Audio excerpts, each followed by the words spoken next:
my scary stick? Oh, here it is.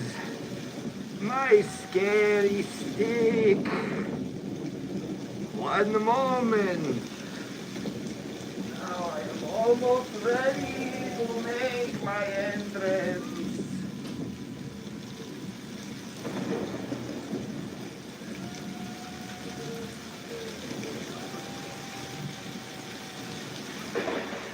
Ah, yes, from the mists of Transylvania, I am coming to you, my friends.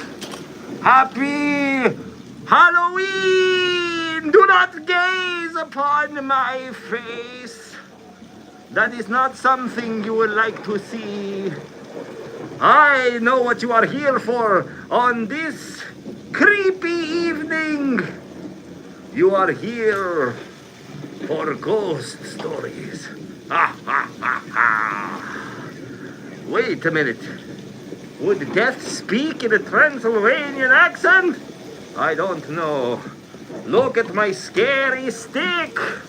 Does it frighten you, my lovelies?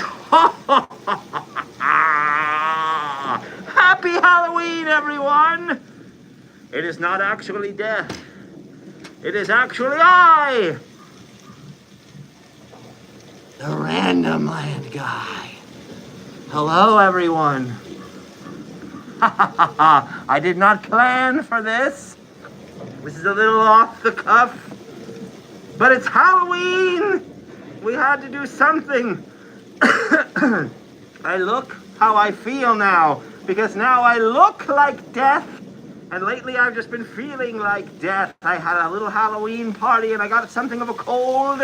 So I haven't been able to be out and film the Halloween things I wanted to film. Ah, yes, the mists of Transylvania. Ha, ha, ha, ha. Scary stick.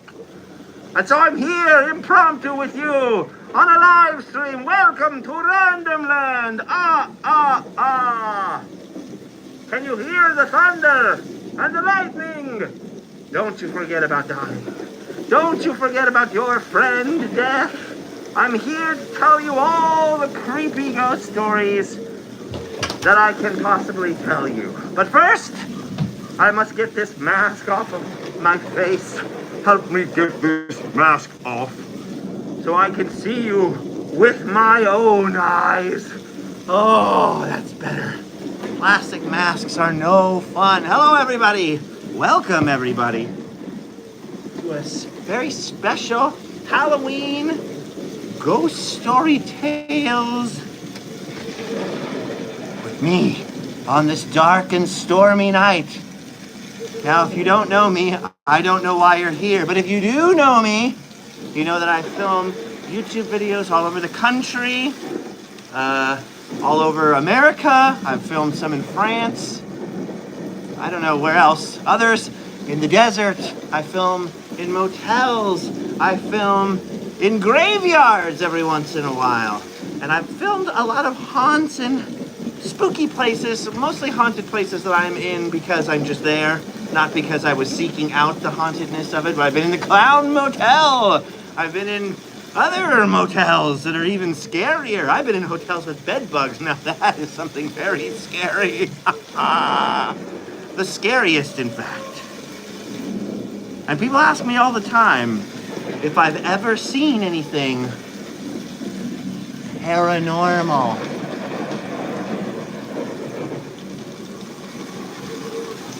Now, up until 2013 or so, 2014, when I started all this, I would have told you that I've never seen anything paranormal, particularly paranormal. I've never seen anything that I knew for sure was a ghost, right? I've only seen things that maybe the power of suggestion told me was a ghost, and it was painfully few. But even though I used to report that all the time in the old periscopes and live streams and the old Randomland videos and all the Q&As, I must tell you that starting in 2017 or 18 and 19, 20, especially after COVID, I feel like I've seen things now. I've seen things I can't explain. And so I thought I might as well share all the ghost stories I can with you on this very scary, spooky, stormy, frightful Halloween. Starting with the first ghost story of them all. Back in 2013 or 14, I filmed, the storm is too loud, let me turn down the storm.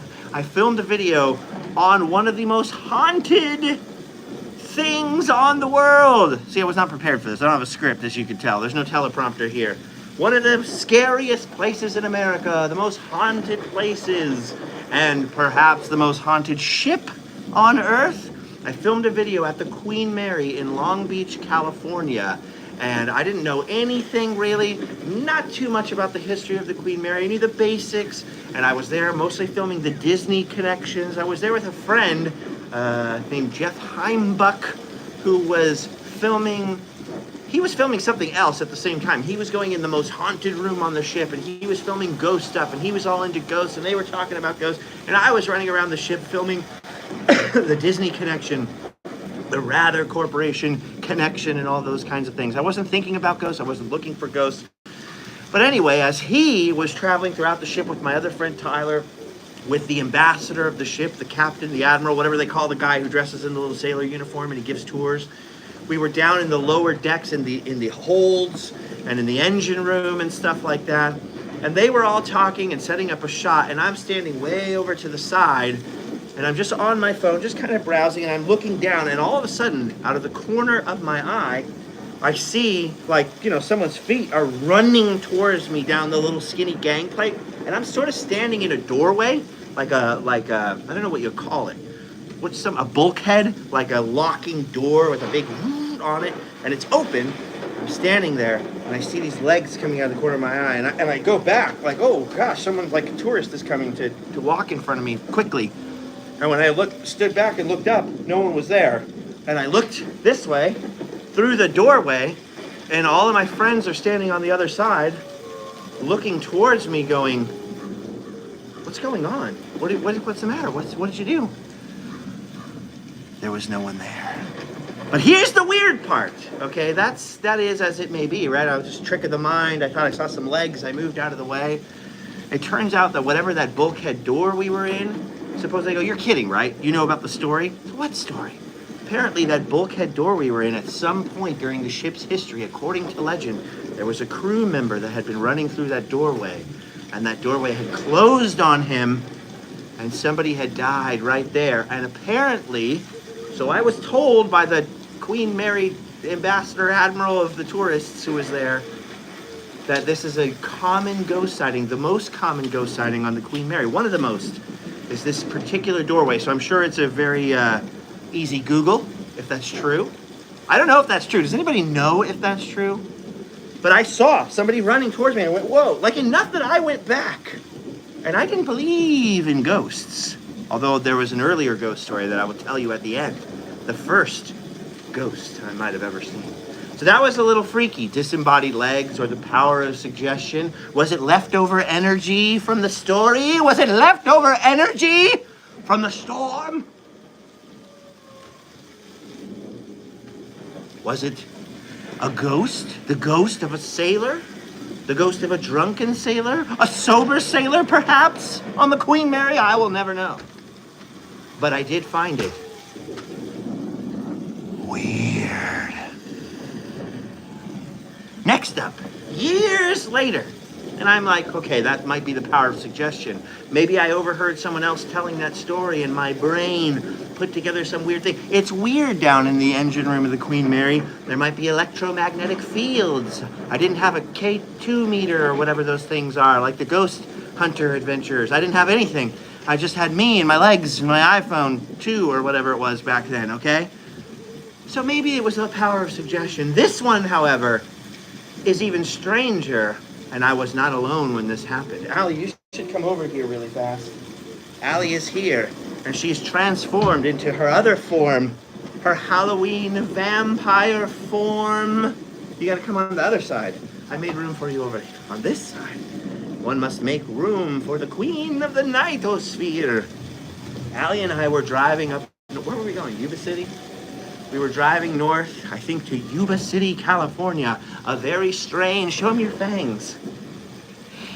A very strange and scary place. Let me put the light near you, because you're more pretty than me. We're driving up north on the 99, California 99, America's most haunted highway. Well, maybe not really. It's just a nice highway. It goes through Modesto. There's more bathroom breaks than going up the I-5. We're traveling up from Southern California to Northern California, where Allie's from, which is a very scary place. Yuba City with the buttes. Look up Yuba City, California buttes, and you'll see Allie lives by these evil-looking mountains. That's why she has the fangs. Show them. You gotta go like, yeah. Like, anyway, we were going up there, and it was what, I don't know, 8, 9 o'clock when we left, and so we're getting up towards the Central Valley, up in the center of California. We're driving. It's kind of late at night, and I was noticing, like, man, the moon was out. It was all spooky outside, a little mist and fog, and I was like, this is kind of weird. Like, we've seen a lot of weird encampments along the freeway. It was sort of like, sometime, was it before COVID or right after COVID? It was either right before or it was like in 2020. I think it was like summer 2020, somewhere in there. We're driving up the freeway, whenever this was. I should have wrote all this down, but like I said, I didn't plan for this. You never know when the veil will be thin enough to tell ghost stories, and you just have to tell them the way you remember. Anyway, I'm driving up this freeway, and this is gonna sound very ghostly at first. I'm driving up the road, and in the center of California 99, there's a bunch of big bushes. There's just like no divider. It's just like a big dirt patch and a bunch of huge bushes up there. And as I'm driving up, I can see this movement, and it's like the reflection of somebody's shoes. And so first I see the little movement, like, what is that on the side of the freeway? I'm in the left lane, right? And I'm going, and to my left, in the center divider, I see the guy's pants. I see the blue jeans. I see the shoes walking. And then now I can see the whole guy. I can see what he's wearing. I can see his hair. And like, I'm telling Allie, like, dude, there's a freaking guy on the freeway. There's a guy just walking on the freeway, and he's right on the line, like the paint line between my lane and the thing, and I'm starting to like move over to get out of the way so I don't run this guy over. And as I'm looking directly at him, not blinking, there are no lights coming at me, I just see this man in my headlights, he disappears. He dematerializes. Hold on, that's not all there is to the story. As I'm starting to tell her, there's a guy on the... Right? You're looking at your phone, and I'm talking, and I just stop. And all the hair, there is some hair on my arms. You can't tell because it's invisible, like the invisible man. I should have your fangs. Well, I can't put a fang on this. You know, like when you watch Ghost Adventurers, or what's this show called? Ghost Hunters, Taps. And they're like, someone's like, I saw a woman and she was on the staircase and she just disappeared. And I always think, how does somebody just disappear? Like, you know, how does somebody just disappear? You ever seen that Star Wars movie that made everybody angry where Luke Skywalker just disappears, but his clothes fall down? Imagine if the clothes went with him. He just disappeared. I was looking at the man, and then the man wasn't the man anymore. There was no man. I don't know how to explain it because I was looking right at him. It wasn't like a magic trick. There was no fluff. There was no wind. For a second, I thought the man fell down. But the man did not fall down because this man drove the car near where the man, and there was no man on the ground. Where did the man go? So I'm telling Allie about the man, and she's like, I'm going to look it up. Maybe somebody got run over on the highway. And I was like, you're never going to find anything about that man. I don't know what it was. And I was freaking out because I didn't know what it was. Like, I didn't know what was happening in my brain. I didn't know. Did my brain glitch? I was mostly like, my brain just glitched. Maybe I'm drunk. And I didn't know. And I was like, maybe I should pull over and let Allie drive, you know? I don't know what happened. Maybe they put the wrong kind of mushrooms on my pizza. I didn't know what the heck was going on. Meanwhile, this one's Googling, and she goes, what exit are we at? And I was like, oh, we're at exit whatever, but that was exit whatever. And she is like, oh my gosh. And Allie pulled up a story that, was it a month before? I think it was a year. I think it was a year almost to the day before that. There was a guy at the same mile marker. It was a unhoused individual, as we say in California, who had been in those middle bushes, walking up the thing right at this mile marker where we were, because I thought a man fell down. So I looked at the mile marker thinking maybe I have to tell the cops, but there was no man on the ground. And this person who had been run over, he had stepped over the paint line and been run over like exactly a year before that. That was weird. I saw a man disappear. I saw a man disappear in front of my eyes, in front of my headlights. And then Allie Googles it, and it just so happened that a man had been demanned right there 1 year before at that same time of night. It was like right around 11 o'clock or something. It wasn't midnight, but it was close to midnight. It was close to midnight. And a man was unmanned in the spot where I saw a man vanish. See, look, someone said he had unfinished business on this mortal plane and maybe he needed to pay his taxes.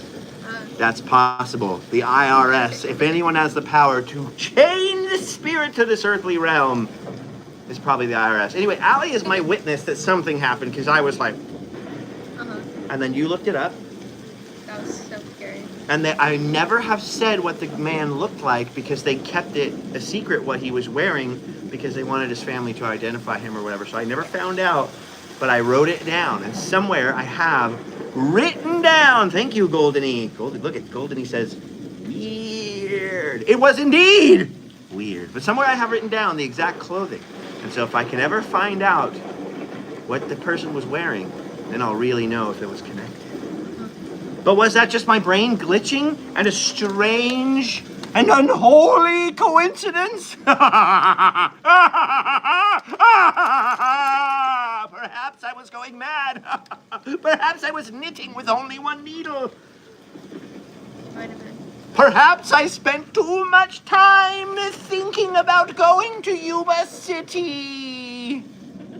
What did they say? Are you sure it wasn't just fake Tyler salmon cakes? Oh, one can never be sure. That fake Tyler, he's disappeared now. Where is he? Is he in the mist? I don't know. So that's my other ghost story. But they only get worse from here. Because first, you may remember, I'm talking about dematerialized legs. Then, I saw a man, and then I didn't see a man. You can stay or go now, because you were my witness. If you want to stay with your fangs, I appreciate it. If you want to leave, you may also do that. Feel free to come and go as you please. We didn't discuss this beforehand, so you may stay. You don't want to? You want to leave? No, if you leave, come back. Okay, she's taking out the fangs. Show them again, though. Somebody take a screenshot. This will be our Halloween memory. So I saw a legs. She's coming back. She's coming back. And then I saw a man disappear. Big deal, right? People see men disappear all the time. Ladies, you know what I'm talking about. Men are disappearing all over the place. The good ones, anyway. Am I right? Am I right, ladies? I don't know what I'm talking about. Anyway, this next one spooked even me out pretty badly. This one I have never quite overcome. And this one I was filming in the El Rancho Motel on Route 66. As you know, I love Route 66. I've traveled up and down. I've stayed in some pretty sketchy, scary places. In fact, one of the scariest hotel stays I ever had was in a motel in Allie's hometown in Yuba City. It was like, I can't remember what it was. It was a chain. They've changed it since, but maybe I shouldn't name the chain just in case. Anyway, it seemed nice on paper, you know, like it was a brand name. I showed up. I was like, oh, this is why it's $25 or whatever. It was horrible. But I always had my own blanket, my own pillow. There were no insects. I would sleep on the bed. When I woke up in the morning, there were two guys standing in front of my window arguing who was going to inhale the last pet rock. that they had. They were getting into a violent altercation outside of my door, and it was checkout time and I needed to leave, and they were arguing about who got the last pet rock. That's not a ghost story, that's just a scary thing that happened. So I've been in a lot of sketchy motels and places and things. One time I was almost stabbed in Denver. I came out of the door to a hotel and there was a big drunken man with a knife.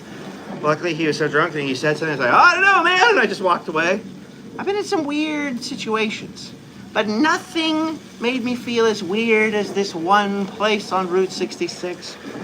I didn't have bad vibes, but everyone said it was spooky. It was the first time I ever stayed at the El Rancho. It's in Gallup, New Mexico. It's a very famous Route 66 icon, a Western-themed motel. Not exactly the kind of place that my mind jumps to for ghosts, right? Well, Western-looking. When I think of ghosts, I think of castles. I think of Transylvania. But they're like, it's very, very haunted. And in fact, as I'm checking into this hotel, behind the desk, the guy says, oh, I'm sorry, hold on. And he's talking about production crew and where they can house them and this and that. And he gets off the phone and he says, you never believe this. I was just on the phone with Ghost Adventures, and they just booked their stay at the hotel. I'm like, of course I would be standing here, right? So I'm like, that's funny, right? I was like, oh, is the hotel like really haunted? Like, oh yeah, it's really known for being haunted. The El Rancho, you can look this place up, the El Rancho. You can look up my video of it, in fact, that I was filming that day. Filming the architecture. I'm filming a little bit about the movie history. And I went to my room and I filmed the room I was staying in. They're all themed to old movie stars who have actually stayed in the hotel. And as I'm filming downstairs, there was something weird where the camera was set up and you could see in the glass of one of those fire extinguisher things, you could almost see like this dark shape. It's in the video. You see this dark shape like lean out, like almost like somebody wearing this. Leaned out into the hallway out of their door and leaned back. But the thing is, the camera was sitting on something when that happened, so I put the camera back there, I went in the hallway, I tried to recreate it, I stood in all the different doorways, I could not recreate it. So it was kind of bizarre, but it was a reflection, it wasn't a disembodied, I don't know, it was just a weird thing that happened on the thing, right? The kind of thing that most of the time people catch in the video and then they tell me about afterwards. So this time I caught it myself in the edit. And I went back downstairs and I'm trying to recreate it, it was impossible, very strange. So that was the first strange thing. Then I went to bed. In this little room in the El Rancho, I'm in the back, tucked away upstairs in the corner of this hotel. And as I'm sleeping 3 times, my friends, 3 times, I woke up hearing the sound of my own name. All right, now, I'm a skeptic, right? I'm a skeptic. I'm not a ghost man. I don't have the voice recorder. I'm not a member of TAPS or anything. I'm just a man. I'm just a dude from the land of Anaheim. I don't know anything about the spirits. I don't know anything about the afterlife. I've never been there before. And I'm hoping to put off my visit for a while yet. But 3 times waking up, it could have been a dream. It could have been some weird dream. I'm in a weird motel. I'm in a different place. And by the way, the next morning I had to get up at 5 in the morning because I was going to go to Chaco Canyon. Now, I never like to break the fourth wall and talk about behind the scenes with Julio. If you're familiar with Julio, the chicken, obviously I have to pick Julio up and move him around. He has very short legs. He can't walk long distances himself. So in that video, I believe I filmed something with Julio. So Julio, in fact, I think he got his bath then and he was replenished in that very video. This is the night before I'm supposed to go to Chaco Canyon. I got to get up at 5 in the morning. I'm filming with Julio. I'm editing this video. And so I didn't put him away in his little travel case. I just stuck him on top of my laundry or whatever. And I went to bed. And I awoke 3 times. Could have been the ghosts of Christmas past, present, and future. I don't know. All I know is 3 times I heard my Justin. And by the way, it was different voices every time. So was I dreaming? Was it a spooky thing? I don't know. It was weird. A little strange, a little unusual. But here's the part that actually, to this day, makes the hair stand up on my neck and my back and other places. It freaks me out a little bit. It freaks me out so bad I kind of want to hold my scary stick for this part of the story. Oh, where did Allie go? This is so scary. I'm getting up. And as you come through the hotel in the upstairs hallway, you have to go out this hallway on and kind of around a corner. There's a doorway out onto the landing and then down the stairs. And in the lobby, this is really hard to explain. I gotta kind of explain the layout, okay? So when you go into the hotel, when you walk in, there's this beautiful grand lobby and a big staircase that goes up, and all around the second floor of the lobby is kind of a balcony going around all four corners. There's chairs, there's pictures of old celebrities up on the walls, like old black and white headshots of different celebrities who stayed at the hotel. I mean, talking like Clark Gable and John Wayne and old-timey Jimmy Stewart's on there, all these old celebrities. And then, but at the top of the stairs, there's a little doorway and two windows for some reason on either side. And that doorway just goes to the long hallway with all the rooms. Okay? You follow me, sort of? So I'm in the way back corner of the thing, and I've got to carry my stuff out. It's 5 in the morning. They've locked the lobby door, so I've got to get the guy to unlock the door to let me back in so I can start taking my stuff down. And I don't want to do multiple trips because I don't know if the lobby guy's going to be chatty. And I don't know if you know, I'm a nice man. I'm a nice, friendly guy. But the one time I'm not very friendly, and I can't help it, is the morning before I'm caffeined, before coffee, before any kind of soda. It's not even that I'm mean, I don't want to talk. I can't communicate well. And so I'm like, I'm going to have to be chatty with the guy. That's okay. But I'm like, let's do as few trips as possible. So I'm piling up all my stuff, the camera, the laptop, all my stuff, the laundry, whatever I've got. And then I'm like, Julio. So I grab Julio and I put Julio on top of the pile. So I'm holding a pile of stuff like this. And I've got a stuffed chicken, a fake chicken, on top of the pile.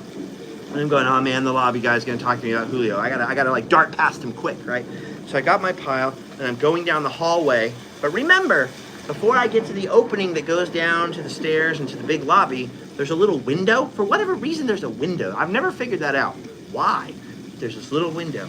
And as I get up, I see something out of the corner of my eye in the little window, and I stop and I look. I'm like, oh no.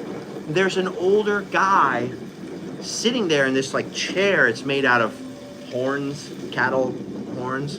There's an older man. He looks like Wilford Brimley in that Ewok movie. He looks like, he's reading about Liberty Medical. He's sitting there in the chair and he's reading a newspaper. And this isn't like a split second. This is me stopping and turning and looking at him and kind of backing up and kind of peeking at him going, dude, I've got Julio on top of this pile. There's a fake chicken. This man is going to talk to me about the fake chicken. I'm going, mentally preparing myself for communicating in the morning. Yes, like a throne of horns. Exactly, a throne of horns. So I go past the window and I turn the corner and I turn to look at the chair and the man is gone. Okay. I don't know how else to explain the story because I was always the person who's like, there's no ghosts, guys. I've been on tour. I've been in all these motels. I've done all this traveling. I've traveled hundreds of thousands, more than 500,000 miles by car. I've been all over the country. I've been in all kinds of people's houses, sketchy, creepy people's houses, normal people's houses, Christian houses, Buddhist houses, atheist houses, Satanist houses. I've been in all kinds of houses and venues and clubs and alleyways and cities and towns and fields, glorious fields. And I've never seen a ghost. So up until this moment, even seeing the man disappear on the freeway, I would have gone, that's a trick of the imagination. I've never seen a ghost. I saw and looked at a man wearing jeans. He wasn't wearing Victorian clothes. He's wearing jeans and kind of a plaid shirt, the same kind my dad would wear. He had a Wilford Brimley head, but he wasn't like, I'm not saying it was Wilford Brimley, although he was alive at the time. He wasn't a ghost, so probably definitely wasn't Wilford Brimley then. He might be there now. You don't know. And I turned that corner, and the man was gone. Not only was the man gone, the newspaper was gone. And I stood there, staring at that chair, all the goosebumps, like freaked out. And I'm talking like the space of, I'm sitting at a dining room table. That's the distance I traveled between the man was there and the man was not there. It wasn't very far. I've gone back since and filmed it and showed it on my Instagram story, and I've showed it in subsequent videos. I turned and there's no man in the chair. Once again, the man is gone. But this time I didn't see it dematerialize. It just there was a man, and then there wasn't a man. And the only way down is the stairs. The elevator was out of order. There's this big staircase. Now, granted, I'll tell you this. That chair he was sitting in is right in front of those 8x10 pictures. So I'm staring at this empty chair thinking, did my brain confuse the 8x10 pictures above the chair with the chair? But I looked and they were all lady pictures there, no old man picture. Where'd the newspaper come from? The blue and green and white checkered plaid shirt with the little snappy buttons on it even. It was so not old-timey that it was snappy button. I stared at the man because I didn't want to talk about the chicken. And he wasn't there. So I like start walking back and forth and he's making all creaky sounds. And I go down the stairs and there's a guy behind the counter who looked nothing like the man I saw upstairs. And I go, was there just a guy that came out of here? And he goes, no, just you. And I said, there was no one walking around upstairs? He's like, you were walking around upstairs. I go, no, other than me. And he showed me, and right behind where he's at, there's cameras. And there's cameras up in the lobby. He could have seen if there was another man. I said, can you rewind that? He goes, no, I don't know how to rewind it, but I guess the manager could or whatever, but I was leaving. And it's like, dude, there was an old guy upstairs right now. Arnie's like, oh, in the horn chair? I said, yeah, in the horn chair. He's like, oh, that stuff happens all the time. He's like, I can't tell you how many weird things I've seen. I go, no, dude, there was a guy in the chair. I was worried about talking about the chicken. Then he notices the chicken for the first time. Anyway, I was like, is the door unlocked? Can I go put my stuff? I put my stuff and I came back in and I'm just tripping out now. Like, there's no man. I had to walk past that spot like a bunch of times. There's no man. There was no man. I kept kind of lingering, even though I had to leave to go to Chaco Canyon. It was snowing outside. I had to get away from the snow before I got stuck in it because I'm from California. Even though I probably wouldn't have got stuck, I'm scared of snow. Little fun fact for you, if you're from Orange County and you didn't go become a snowboarder, I'm terrified of snow. I don't know what to drive in. I'm scared. It was like, it was a dusting. It was nothing. It was fine. It turned out fine, spoiler alert. But I lingered as long as I could. I was hoping, like, please, just let the Wilford Brimley man come around the corner and say something. Please let that not be a ghost. So if that was a ghost, it was a modern ghost, like a man wearing like an LL Bean looking shirt. I don't know how long LL Bean's been around, but with snap buttons. That one freaked me out. And that was the first time I could really say, like, I saw a ghost. On the freeway I said I saw a ghost, but what I said was I saw what other people say they see when they see a ghost, because I swear I could have sworn I saw a man, then I didn't. Was it a brain glitch? Driving, weird things at night? Was it what's it called, La Trusa? What's it called, the owl? Who knows? Oh, I'll tell you another scary story really quick. This one I wasn't going to tell. I was going to save this for going back and filming this. Actually, I was going to go back like 2 days ago. But I had a little bit of a cold. I'm over it now. I'm getting over it, but I'm in the drainage phase. It's disgusting. So I chose not to go anywhere still for today. Years ago, the same year I first met you, I had just gotten divorced. I had no friends in the world at that time. I kind of walked away from my whole life. It was really weird and kind of isolated. And I think, my friend Tyler was living with my ex still because we had been roommates over there. It was all weird, and I just didn't have anyone to spend Halloween with. I was just all by myself. My kid was at his mom's. I was just alone. And I remember I was like Snapchatting you or something. I was talking to you. And you're like, I think you were hanging out with your boyfriend at the time. And I was just, because she was just my friend at that point. And I was like, yeah, I don't know what to do. And you're like, oh, you should do something spooky. And I was like, yeah, you're right. I should do something spooky. And so I had always heard of a place in Southern California, down here in Orange County, called Black Star Canyon. Have you ever heard of Black Star Canyon? Now, my friend Ernie from Haunted Orange County runs tours of Black Star Canyon. And if you look up hauntedorangecounty.com or hauntedoc.com, one of the two, you'll find these Black Star Canyon ghost walks and tours. They're very cool, and they'll tell you some of the real history and some of the legends and all this kind of stuff. At the time, that wasn't available. That wasn't a thing. So I had never gone up Black Star Canyon, but I had met Ernie, and he had talked about how, I'm thinking about doing some tours there. That's why it was in my head. And I went, I've never been out to Black Star. I should go out there. I don't even think it was actually Halloween. I think it was like a day or two before Halloween, because otherwise there would have been people there. I think it was like a day or two before Halloween, because on Halloween I was driving up to your house. Yeah. Okay, so it was 2 days before Halloween, and I drove up to Black Star Canyon. It's pitch black. There's no moon, or there's clouds or something. And I'm driving out there, and it's way out, kind of south, kind of by Irvine, but just up in the hills. The legend of Black Star Canyon. It's called that because there was a bunch of coal mining out there and stuff like that. But even way before all the coal mining in that area near Silverado and all that stuff, and silver mining and all the mining things, now there's rich people who live out there. Before all that, there were Native Americans, the local inhabitants, who had a village out there. This is the old legend, and the legend was that there was a whole massacre out there, and a whole village was massacred. There is some truth to that legend. There is actually a historical group, and these people said they had their horses stolen, and they went out there and blamed that, but they killed everybody. It was a horrible tragedy, a horrible, sad thing. Okay, so that started teenagers going out there way back in the day, hearing about the legend. And that's when the legend gets even worse. It became one of those local lore places where they're like, shadowy hooded figures are seen walking through Black Star Canyon. And there's a couple of houses up in Black Star Canyon. So there's a big gate at the bottom where you're supposed to park. You're supposed to walk up this riverbed, and then you go all the way up the canyon. There's waterfalls and things.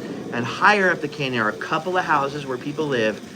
And then there was these hippies trying to have a commune. This was the old legend. And there was this abandoned school bus that had turned over. So then there were all kinds of legends that the school bus had been full of children, and it had crashed, and all the children died in Black Star Canyon. That was a popular, like, everybody knows legend for a long time. Turns out it was a bunch of hippies had this thing up there. They were trying to live in it or camp out in it or whatever. And it had gotten decrepit. But there's a creepy old school bus.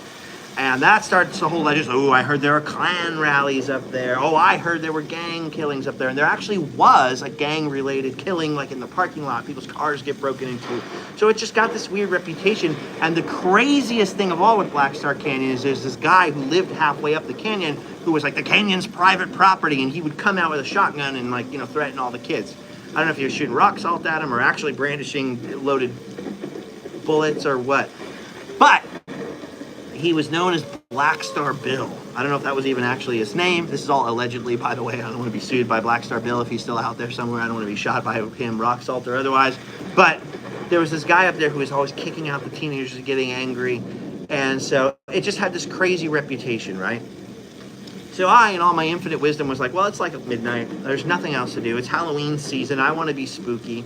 So I get in my old Mustang and I cruise out there. This is 2014. There's no cell phone service out there. I get in the parking area and there's no other cars. It's like, oh, I really thought there would be like make-out teens, or it is a good nickname. I saw that. That's a good name. I can't see the comments, by the way. Allie can see them. I can't see them, but every once in a while, one rogue comment pops up, and I saw that one. Black Star Bill is a BA nickname. That's so true. Anyway, I get out there, there's nobody, and I'm like, I'm not scared. I'm not scared of the dark. I was in Boy Scouts. I had Eaststone at that. I know you, Andrew. Is that Shake and Bake? I love you, Shake and Bake. Yeah. So I go out there. You were working, I think. I think you were actually working at Disneyland at the time. I was all alone. I go in the canyon, and all I've got is my little iPhone light. I had been Snapchatting you, and then I stopped because there was no more service. I parked the car and I go past the gate. If you've ever seen it, or you can even look up pictures, Black Star Canyon parking area, and you'll see there's a gate there, and it leads up this wash. So I start walking out into the wash, and every once in a while the clouds are parting. I can see just like a little bit of light pollution. I could kind of see, but then it goes away. It was really dark, and I'm like crunching the gravel, and I'm going out there, and all of a sudden, if you know the trail at all, it goes for a long way straight, and then it starts to curve. The river thing starts to curve, and you start to go up the canyon. Right at that point, as I'm about to curve and go up, there's this very wide wash, like a dry riverbed, bushes and stuff in it, and I just hear crying. This still scares me. You're laughing, but this is not funny. I start hearing crying, like a girl crying, I would, in my head, I was just picturing like a 25-year-old girl, like not an old lady crying or a baby. I heard a regular lady crying. Someone said it was you, dude. It was about to be me, okay? And I just hear crying, and I freeze, and I don't hear it anymore. I'm like, are you kidding me? Is that some kind of animal? So I kind of walk forward a little bit, and I turn on the little flashlight on my phone, which I normally do not do when I'm out someplace dark because I want my eyes to adjust, right? And I turn it on, I'm like, hello? and I hear nothing, and then I just hear the crying again. So I'm thinking someone's out here hurt, right? I've just read all the stories online about the carjackings and the robberies and the other bad things that have happened, the forcible touching, all these bad stuff that's happened out there. I'm not even thinking ghost. I'm thinking way scarier than ghost. I'm thinking a live human being. And my friends, that is the scariest creature of all of the creatures of the night. The children of the night. So I'm thinking, is there like a hostage situation out in the thing? Is there something like bad happening out in the bushes? And I'm like, hello? And I turn off the little light and I hear the crying louder. And I'm thinking, what is that sound? So I start leaving slowly and trying not to make, because now if no one's answered the hello and they're still crying, I don't know what's going on. I'm trying to leave. It's at the point I'm starting to quietly back out and trying to turn around that I remember La Llorona. And for those of you who live elsewhere in the world or in other parts of the country who didn't grow up in what was once part of Mexico, and what I grew up with lots and lots of Mexican friends and relatives. I have some relatives, I have even Honduran relatives who have heard this legend. So it's not just a down in Mexico thing, it goes all the way up California and it goes all the way down into other parts of Central America. And it's a whole thing about this mother. I don't remember, the legend changes, so I don't know the legend super well off the top of my head, but it's the whole thing with the mother, and she drowned her children, or her children were taken away and drowned, and they were wicked, so she travels up near like water sources and streams, and she is always crying, weeping, looking for her children, and if you're out at night and you're a children, she might take you and think you're one of her children. And you know, I was a grown man, but I still got the baby face, so I was like, oh no, La Llorona's gonna get. I was really freaked out. I'm thinking, okay, that's not terrifying, thinking of that. Anyway, I get all the way back to my car, still hearing the crying, and now I'm like, I don't know what to do. I need to go like tell a cop or something. There's no cell phone service. And so I get in the car and I blast down the road. As I'm blasting down the road, I see another car off the side of the highway, like kind of like down in the ditch, and I'm like, no time for the guys in the ditch. There's probably someone making out. I'm gonna keep going. And then I'm like, oh, I can't do that. What if somebody's hurt or needs help? So I turn around at the first point I could and come all the way back. There's no car there anymore. Oh, that's weird. They must have pulled back out. I go all the way back to where the road dead ends in that parking lot where I was. No car. So I turn around and come all the way back out that road. Still no car. I'm like, where the heck did that car go? I didn't think it was a ghost car, by the way. Just where did that car go? I go out of Black Star Canyon, I go all the way to Jamboree and Chapman, where there's that gas station there, if any of you know Orange County. And I pull into the gas station and I see Orange County Sheriff. I go, ah, great, the cops, the scary police. And I go and I tell him, hey, officer, excuse me, I said, I was just out of Black Star Canyon. He's like, you were out where? That's not allowed to be out there at night. And blah, blah. He's giving me the, oh man, what have I done to myself? He's giving me the whole rigmarole. It's dangerous. You know how many people get killed? Listen, I was out there and I was hiking up the thing and I heard like the sound, like a woman was crying. He's like, well, maybe it's a bobcat. I go, I was just Googling bobcat noises. I don't think it was a bobcat. Like, I don't know what, bobcats are very scary too, though. Goats, there's all kinds of weird things that make scary sounds in the thing. Okay, so I'm going out there I'm going out there just with nothing in my head, like, oh, this will be great. I'm coming back terrified. I'm thinking La Llorona. I'm thinking someone's hurt out there. So the cop promises me he'll go out there, took my name and information. I never heard anything else about it again. But the next day, because I had not heard anything back from the cop, why would you? They never call you back and tell you, don't worry, the woman and children you saw in the burning building are fine now, or they're not fine. They never update you. There should be a service where they update you. Anyway, maybe they need volunteers. I go out there the next morning, and there's all these cars in the parking lot, and there's even a ranger, like a OC Parks or some kind of Orange County, like a official vehicle. And I see people walking their dogs, and they're in their little jogging suits and whatever. And I'm like, okay, so I start walking down the thing. I'm looking for whoever this county employee is. I start going down the trail, and I see him. And he's looking somewhere, and there's people standing with him looking across the wash, and I go, oh my gosh, this is it. They must have seen like the dead body or something, like what is going on. So I go up to him, and I said, what's going on? And this is the first question. And there's like, look right across there. And right across the dry wash where there's still a little hill. So if you go there, there's a place where it really opens up, where I heard the crying. But before that, there's like a hill on the other side. It's a good distance away. And halfway up this hill is a huge mountain lion just sitting there in broad daylight. I've lived in Orange County my whole life. I know there are mountain lions out here, every single park out there in the hills, like mountain lion warning. People see them sometimes. I had never seen one, except for in the Irvine Zoo, Irvine Park Zoo. There was a huge mountain lion out there. And if it was out there then, I have a very strong feeling it was out there the night before. Who knows what it bit or hurt? But there was a freaking mountain lion out there. And I asked the guy, like, was there any, like, thing out here? Because I was out here last night and it sounded like there was crying. Can mountain lions sound like they're crying? He's like, well, I don't know if they sound like they're crying. But I was a little stressed out about that situation. So, okay, that's 2014. Now let me go forward. Now let me go to the scariest place I have ever been. Ever. She said, I don't see any comments, and all of a sudden I see a flood of them, and then they go away again. It's very bizarre. And very distracting. Hold your comments for the moment. If you leave those colorful comments, I will try to answer them at the end. Before the battery dies, so I can't see how much battery is left, and this thing is totally unplugged. But I will tell you about the scariest place I've ever been in my entire life. As someone said, Allie's mom's house? No, that can be scary too, but no. Come on, you're not supposed to make me laugh. I'm supposed to be very scary. No, not the DMV. Not everybody's mother-in-law's house. The scariest place I have ever been is the Disney-related location.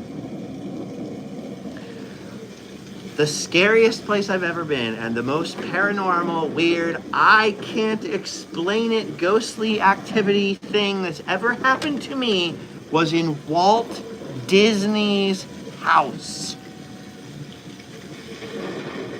Walt Disney's house. Walt Disney moved to LA. He lived in his Uncle Robert's house. Then he lived in an apartment across the street. Then him and his wife bought a cute little house on Lyric Avenue.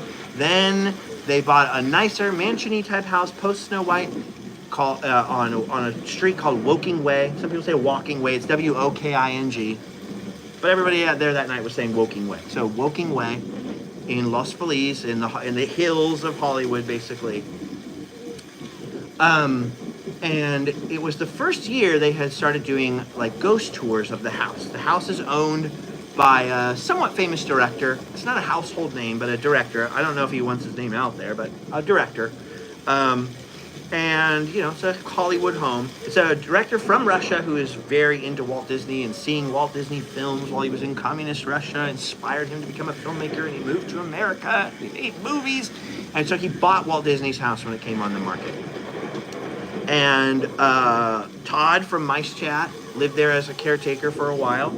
And then eventually Todd from Mice Chat collaborated with Ernie from Haunted Orange County, and they put together an idea for doing haunted tours of Walt Disney's mansion. Now, I went and I filmed a video outside, so if you've seen that video, then you've heard this story, but bear with me here. I wasn't allowed to film inside because this director's got a very nice collection of Walt Disney art, and just for one reason or another, he was a little uncomfortable, and then all the stuff that's going on in Russia made it kind of weird, and he's stuck here, and so he's actually using the house sometimes. I think he doesn't want people to really be familiar with the layout, and anyway, there were some reasons why I couldn't film, and I think there's still kind of no filming allowed inside, except for in the very front. Anyway, that's the only reason I didn't film a whole video about this, and the reason I have never asked Ernie or Todd or anyone to ever go back. I have never gone. When was that? Was that 2020? I think it was, because I think I still had the mustache from the lockdown. It was 2021. 2020 or 2021, something like that. Because I think the tours were still supposed to wear masks, but I can't remember. I think they were. I'm pretty sure it was 2021. So I'm there, I'm invited because I'm friends with Ernie, friends with Todd, and I'm invited to just kind of hang out. So what they're doing is they're leading a tour group through the house. When they're done with the house, they get to go in the backyard, and there was a little cocktail set up right outside of the back windows of the house, right up against the house. The guy that had his back against the windows was doing the bar, who I knew because he was a friend of the whole team and whatever. And people got to have a little cocktail hour outside the house after their ghost tour. And they have that little not a dollhouse, what do you call it? Like a playhouse that Walt Disney Studio people built for his daughters. It's sort of the first Disneyland. It's this beautiful little playhouse that was custom made. It's still there. It came with the house. The inside's all gutted out and different, but the outside, the little things, so you can kind of see the first thing that Walt ever built to bring dreams to be a real thing, right? Very, very cool. So they're doing that, and then the next ghost tour goes through the house. So there's always sort of two tours there. And I'm sort of given the job of shadowing the tour, right? You're in Walt Disney's mansion. There's Walt Disney art on the wall, original art. There's, this person's possessions and old historic furniture in there and all kinds of stuff. And so somebody needs to just sort of shadow the tour and kind of be after the tour. And my job is to sort of be after the tour and then look around, make sure nobody's in any of the rooms. So the tour goes in the house, it goes through the downstairs, it goes into Walt's private screening room, which is this amazing room where there was a movie screen built into the wall, and because it was old film projectors, there's a little projection booth in the back corner of that room that has a door that actually leads out to the driveway and to the outside. But the windows of that room go to the backyard. That's where the bar is, that's where the little reception area is. From there, you go upstairs, you see all the bedrooms in the house, which I'll get to. And then you go out behind the garage, which also has a spooky connection, and you go out to the little cocktail hour. So there was no tour back-to-back with this one. This was a tour that we're going out. So there was going to be a little, I don't know how long, 30-minute break or something between the next tour. And so somebody asked me, hey, can you go back through and clear the house? So I go back through, I walk through the house real quickly, I got the flashlight and turning lights on, check, turn them off. And I get down to the screening room, the last thing I check the screening room, and I know the windows are backing up on, it was Ramiro, and he was out there doing like the bartending or whatever, and I was like, oh, this is gonna be great. I'm gonna tap on the window and scare him, right? Because we're doing ghost tours and spooky stuff. And I just wiped my makeup off my glove. So I go to tap on the window, and as I realize, like, oh, it's like kind of farther back than the weird little curtain, and I'm kind of leaning over some equipment or stuff that was there, and I'm leaning over to tap on the window, and as I lean over, from the projection room, which by the way has a modern like LED projector on, they're showing Walt stuff, so there's a light in my face, but there's these two dark little things to go behind the projector, and from that back hallway where there was a private bar, Walt had his own private bar during Prohibition in his little thing. I don't know, Prohibition might have been over. Anyway, I hear, hey, it's just like that, hey, and I go, hey, hello? I'm sure I said something horribly awkward. I wish there was footage of it.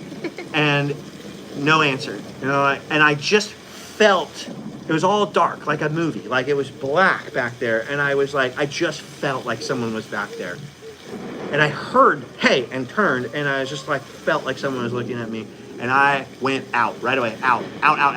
No, she wasn't even there. This is horrible. This stuff always happens when I'm alone.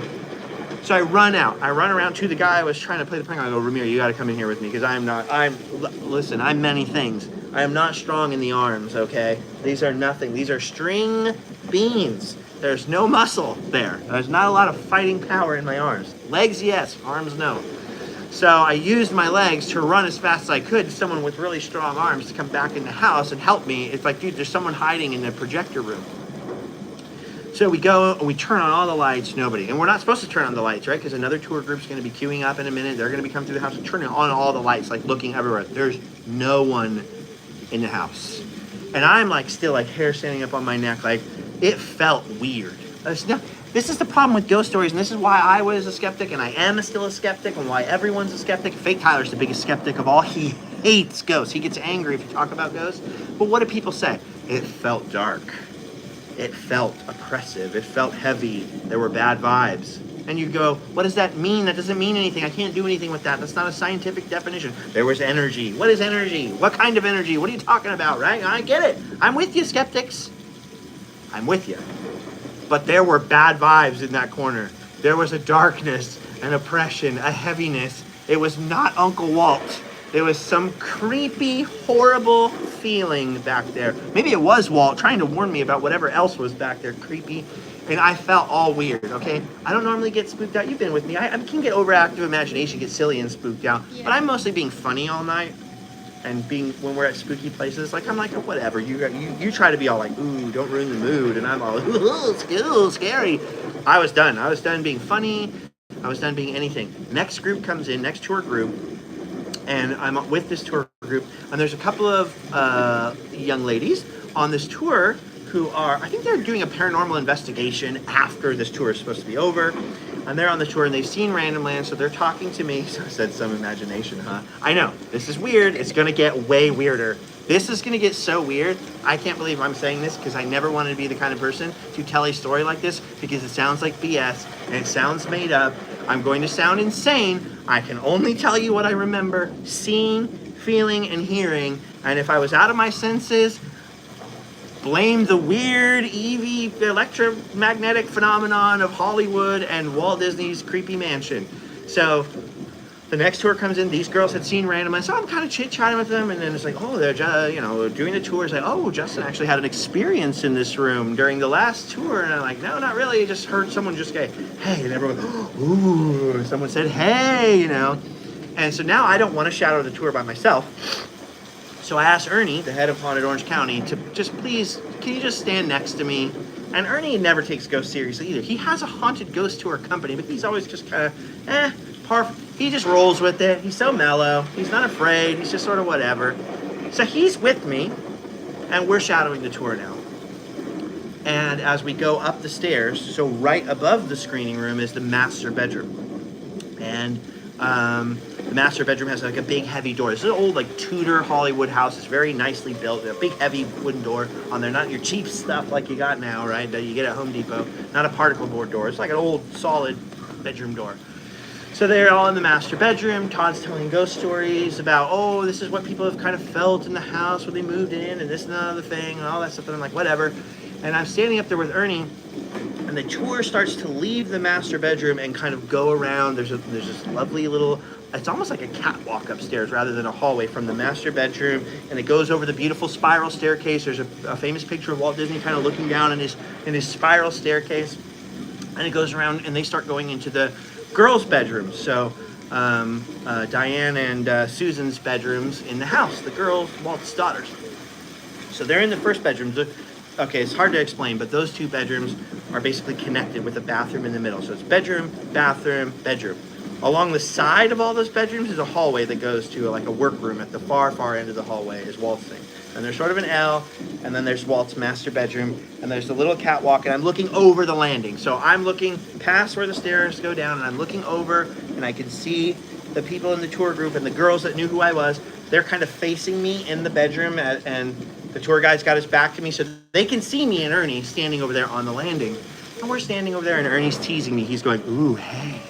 And I'm going, come on, man. It wasn't funny. It was actually scary. And he's like, well, we're right upstairs. Maybe the spirits will follow you up here. And I'm like, stop. It's too spooky. It's too creepy. He's like, no, think about it. If they were down there, what's to stop them from coming up here to the master bedroom? And as he is saying that, we're standing right next to that big heavy door, and the bedroom door slams, like right next to my head. Bam! Okay, now that sounds insane. Those girls were looking at it. The whole tour group heard it. They were all looking. We're whispering, we're trying not to make noise, we're not trying to interrupt the tour and make Todd angry. He's leading the tour. The door slams super hard, and everyone in the thing stops. They're like, oh my gosh, and the girls start talking. We're like, what? And they said, when we were watching you, the door went back and then slammed. Like someone had grabbed it and slammed the door. So now we're like, there's no way. So we push the door open. We're checking, where's the air vent? Can the air push this? We're blowing on the door. We're trying to make the door close. I'm not thinking ghosts. I'm thinking, how did that door slam? And then Ernie's like, maybe they're right. Maybe it was the spirits. And I'm going, stop it. He's like, oh, I don't know. And I had that horrible feeling again, like, which is called fear. Thought I might pee a little. I didn't. That you know of. So now I'm like I just want to go down. I'm like, Ernie, I got to go down. I got to go out. And he's like, no, you got to come with me. We got to finish the tour. We have to shadow the tour. I can't come with you. So I don't want to go out through the house now by myself. So I had to go down and past the screening room and everything. So we follow them as they go through the bathroom hallway into the next bedroom, the next of the girls' bedrooms. We go into that first bedroom I'm talking about, right? Where they were, where they saw the incident. And Ernie had been staying in that room, and he goes, I really want to change my shirt. And I was like, what? He's like, I really want to change my shirt. He goes, when the tour group is all out of this little thing, I'm going to go back in the first bedroom and close the door. I'm going to turn on the light, and I'm going to change my shirt or whatever. And I was like, okay. So I'm standing in this like little hallway. If any of you were on that tour, you please shout it out, because there were people there who were part of all this. They're in this room. They're all in this little cramped room. They're telling the story. I'm kind of standing in the hallway to make sure nobody goes backwards because Ernie's changing his clothes or whatever. So then he comes creeping down the hallway behind me, and he goes, I didn't turn on the light, but it looked like there was someone standing in there. It's like, stop it. You gotta stop doing this to me. By the way, he's running this tour. So I'm like, is he hiding people in here? Did he slam the door? How did this happen? But these uninitiated people that nobody knows, strangers, honest strangers, are saying the door's reared back and slammed and all this stuff. I'm freaked out now. He goes, no, I swear, it really looks like there's like a shadow person in the room, right? And I've gone on these ghost tours. I've heard all about shadow people. I've never seen a shadow people. I've seen shadows of people when they're walking in the sunlight. I've never seen a shadow people. So I'm like, stop it, dude. So I go back through that little hallway. I open the door to the room. I step into the room, and in the middle of the room, it's pitch black in there because they have all the blinds down stuff for the ghost tour, because it's kind of candle lit. Everyone's got little LED candles. That's how they're doing the tour. And I go into this room, and there is a man standing in the room wearing something. All I see is black. I just see this, in the outline of a hat, actually. Not like a top hat, but just some kind of hat. I wasn't looking. I wasn't sketching it. I just see this black figure standing there, and I'm freaked out, and I'm mad. Because I'm like, okay, Ernie is messing with me. Ernie just put like a coat, it looked like someone put a trench coat on the corner of the bed. And I'm like, I know what happened here. It's like, dude, I know what you're up to. He's like, I didn't do anything. And I'm like, yes, you did. Because where the posts are for the bed, it just looked like someone draped like a trench coat over it, stuck a hat on top, right? Like on the pole. You feel me? You know what I'm talking about? And I'm like, dude, you put like a jacket on the thing. He's like, no, I swear. And I'm like, keep it down. And now everyone's hearing it. What's happened? What was going on? So we tell the story, and then what does Todd say? He goes, the whole time I was living in this house, we all knew that there was one ghost we would regularly see. And I'm like, oh, great. What's the ghost you'd regularly see? He said, we call him the Hat Man. Because when you're in that hallway that runs next to the bedrooms, there's light that comes in from the street through the windows out there, and they always see a man lean out, the shape of a man lean out with a hat on. And then he leans back in. He goes, yeah, when I was living here as the caretaker, I would just have to say, hello, Hat Man, because I would see him all the time, and I just could not be afraid. He's like, and I would never go sleep in those bedrooms up there because of that. I always slept downstairs in like the servant bedroom or whatever. Old mansion. It has a servant bedroom. We don't have one of those here. Well, London's bedroom. I mean, he takes out the trash. It's close. Child bedroom. So I'm freaked out, but I'm kind of like, dude, he's definitely messing with me because of how scared I was of the original stuff, right? So the tour goes out, and it goes into Walt's little office, and the whole time I'm like, I got to go back in there and look. I got to go back. I got to get back in that room and look before Ernie can get back and hide his dirty deeds. I have to get back before he can hide the coat and the hat.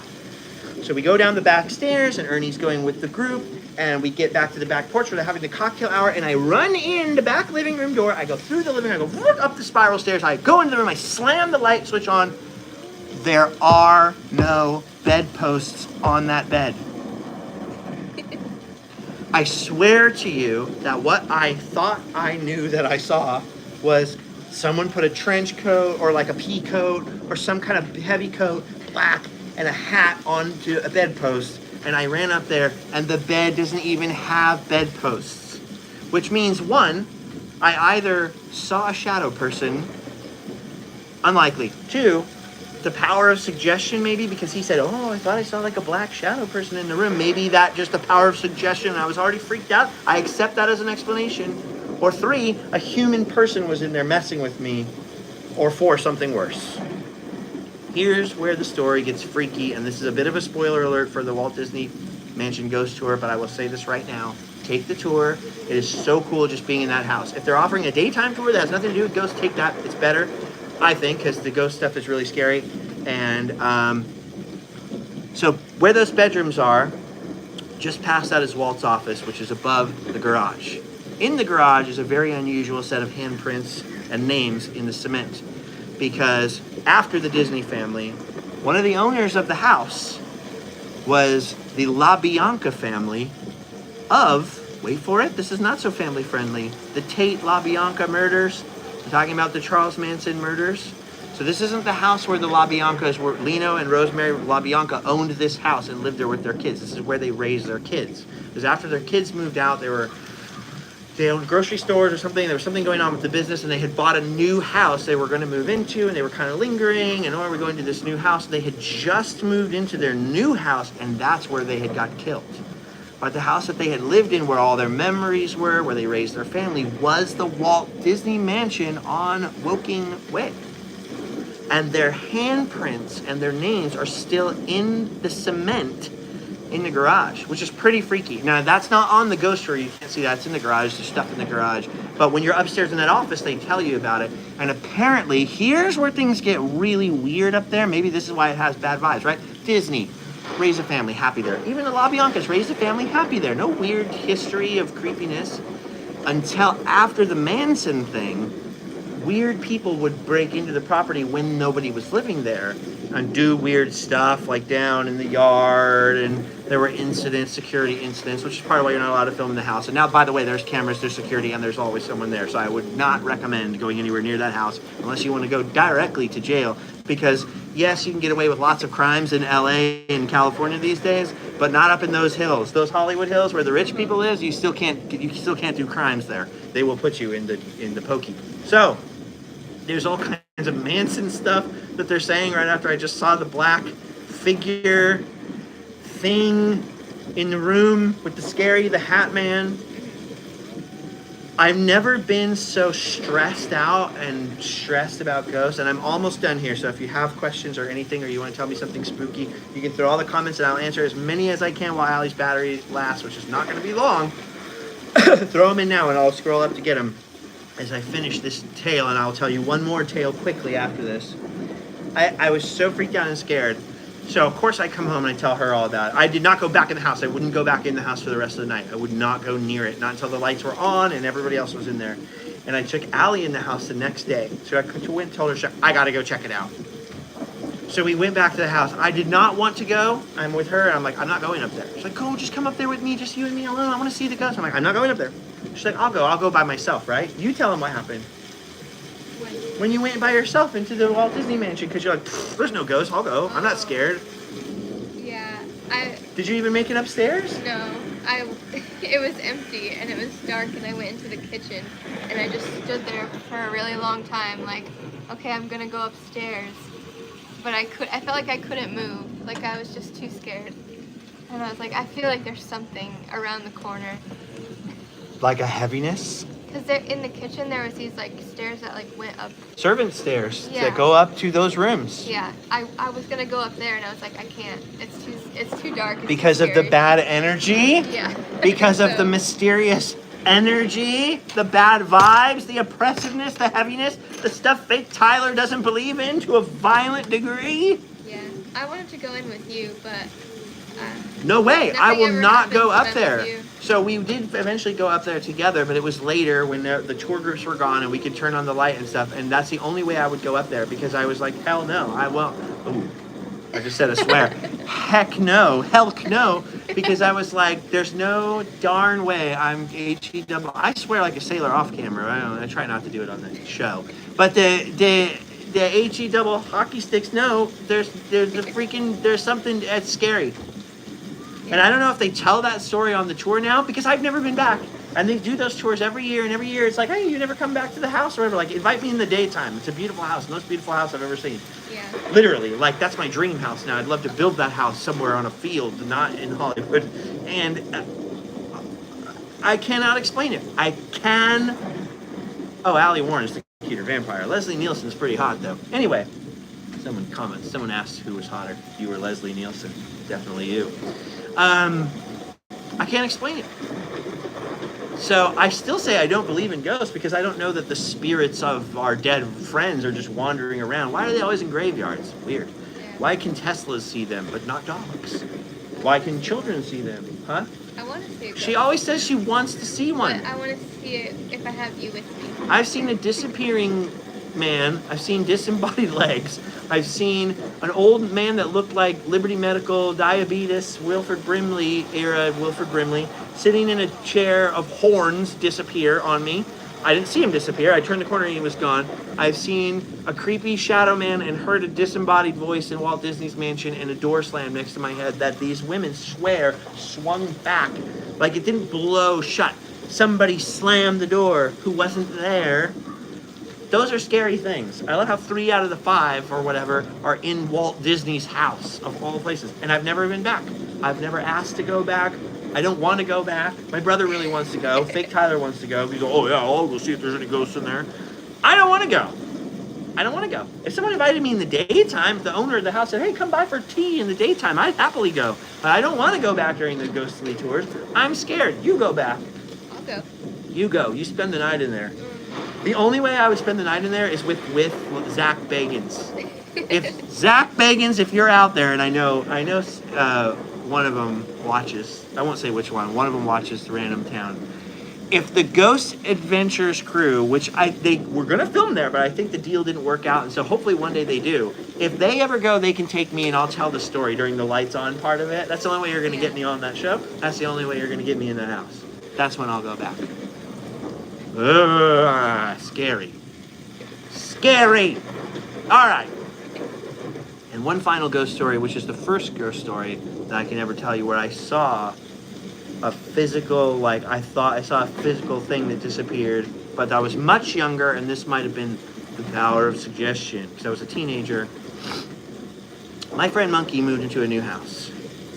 His mom moved into a new house, right? Monkey and his brother Sean and his brother Nate. The 3 brothers. One of them's in my garage now in an urn. Very fitting for Halloween.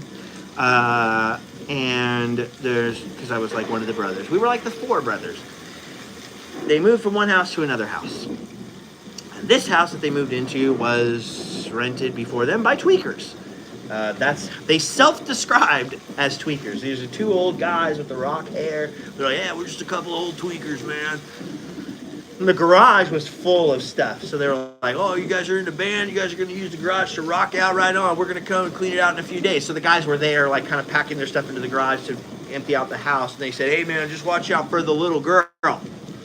And we were like, what? And he goes, in the house. You guys spend the night in the house tonight? And we're like, no. So somebody said, you said ask questions you're supposed to answer. I can't answer till I'm done with the story, silly guy. And if you throw the super chats in there, I'll answer those, because I can't find just a random comment. It's too hard. Anyways, he goes, watch out for the little girl. And this is like just like a 1940s, 1950s row house, such an average normal house. Like, that's so stupid.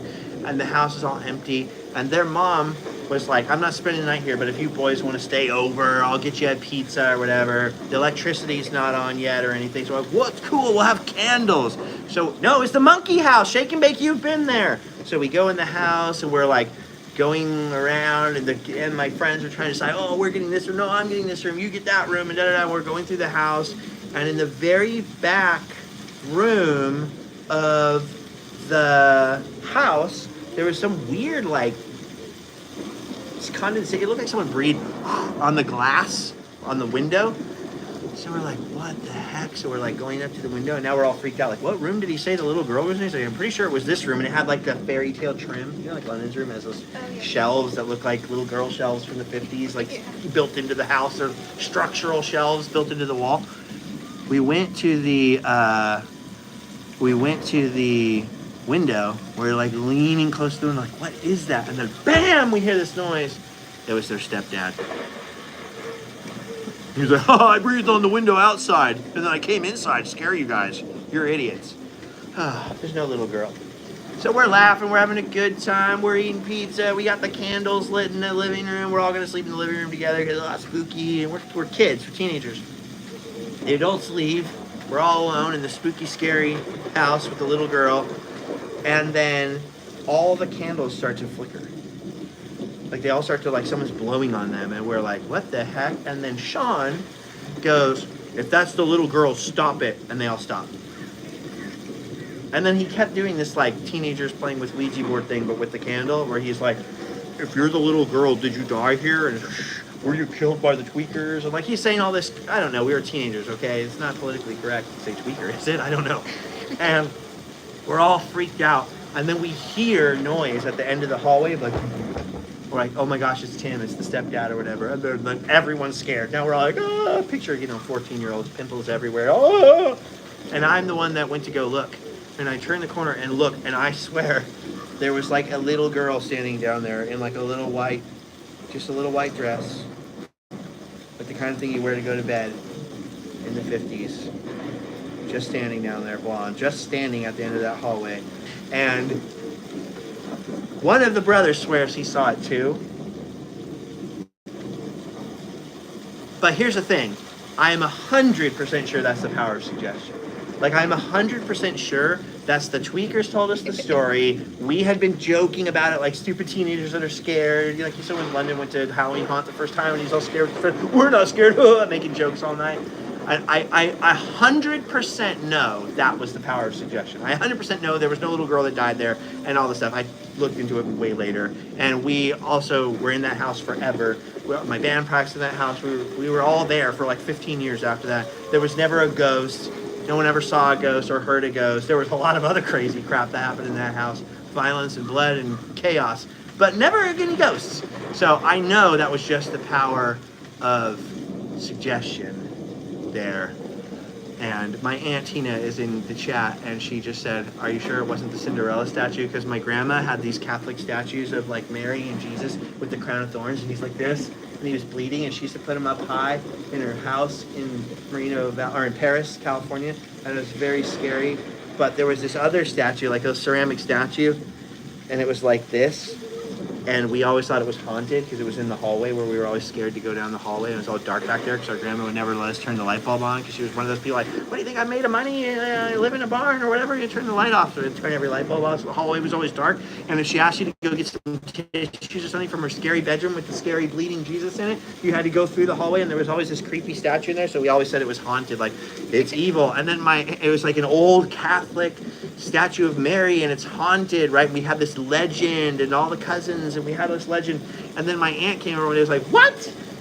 That's not a haunted Mary. That's like a Cinderella thing. I made that. I made that while I was pregnant in like wherever she was, Panama or whatever. And we're like, it's haunted by the anger of the pregnant woman. So the haunted Cinderella. She still asks about that. We had a whole lore like built around it. We were convinced it was a haunted Catholic Mary statue, and it was not. It was something that my aunt made in a craft session for fun. So there you go. Okay, you can find some questions or stories or comments, and I will answer them. The first question I'm going to answer is you that keep asking when we're going to get married. We can never have a wedding. It's never going to happen, probably ever, because Allie, it got canceled because of COVID, and Allie has Crohn's, and her medication costs $26,000. It went up per shot. She's on a medication that we don't know when she'll ever be able to get off of. She can't switch to being married to me and going under health care because there's no way that I could ever afford those shots. And you'd have to switch the doctors. They would make you go, if she came to me, they'd have to switch doctors, go through a different thing. They would force her to go on a different medication. The last medication she went on almost killed her. So this is the only one. Per shot, every 8 weeks. So right now, because we're not married, she's on Medi-Cal. So she gets free health care. And the state of, you have the paper? Yes. The state of California, well, I don't know, I might have your information. Don't show the paper, but the state of California has to pay for her shots. Now, that's probably the drug company milking the state of California. It's Stelara. It's a medication you can look up. Other people have told me their copay for that is not so high, but the state of California is telling us that it's $26,000. No, she doesn't have EBT, she doesn't have food stamps, nothing like that. It's literally the only reason she even has this is to stay alive. When she moved in with me, she had Medi-Cal because she didn't have any insurance. And she is, if I marry her, she'll have to go through all this stuff, switching her health insurance, and then possibly die again. So I don't want to risk that, and we do not know how long she's going to be on this medication. She could have to be on it the rest of her life, or she could be off of it next week. I have no idea. The doctors have no idea. We have no idea. They tested it in December, and they told me I still have to stay on it. So it's indefinite. So we can never, we cannot plan for a wedding. We can't do a secret wedding. Be like, I'll marry you in my backyard. The government doesn't have to know. That's called insurance fraud. And more than getting in trouble for that, I'm a lot more worried that anything that would happen to mess up her insurance and her miss one of those shots and then die, because she almost died. And it was very scary, and I don't want that to happen. So there's something even scarier than any of the ghost stories I told you. The United States healthcare system. Woo! Woo! Woo! So that's where all my tax money goes. It goes all into Allie's veins. So that's why we don't talk about that. So we are married in the sense that, by the way, we're already common law married by now anyways. We've lived together for 8 years. And I know where she lives. She can't escape. And she knows where I live. I can't escape. And I've tried. How do you know? Help. Help. I look like Christopher Lloyd as Uncle Fester now. Oh. Anyway, so there you go. Okay, what else? Do you have any Disneyland ghost stories? I don't have any Disneyland ghost stories. More than that, although there have been some deaths at Disneyland. None of the ghost stories at Disneyland match the deaths at Disneyland. And people do sprinkle their loved ones' ashes there. By the way, you know what they do? They vacuum them up and throw them in the trash, so don't do that.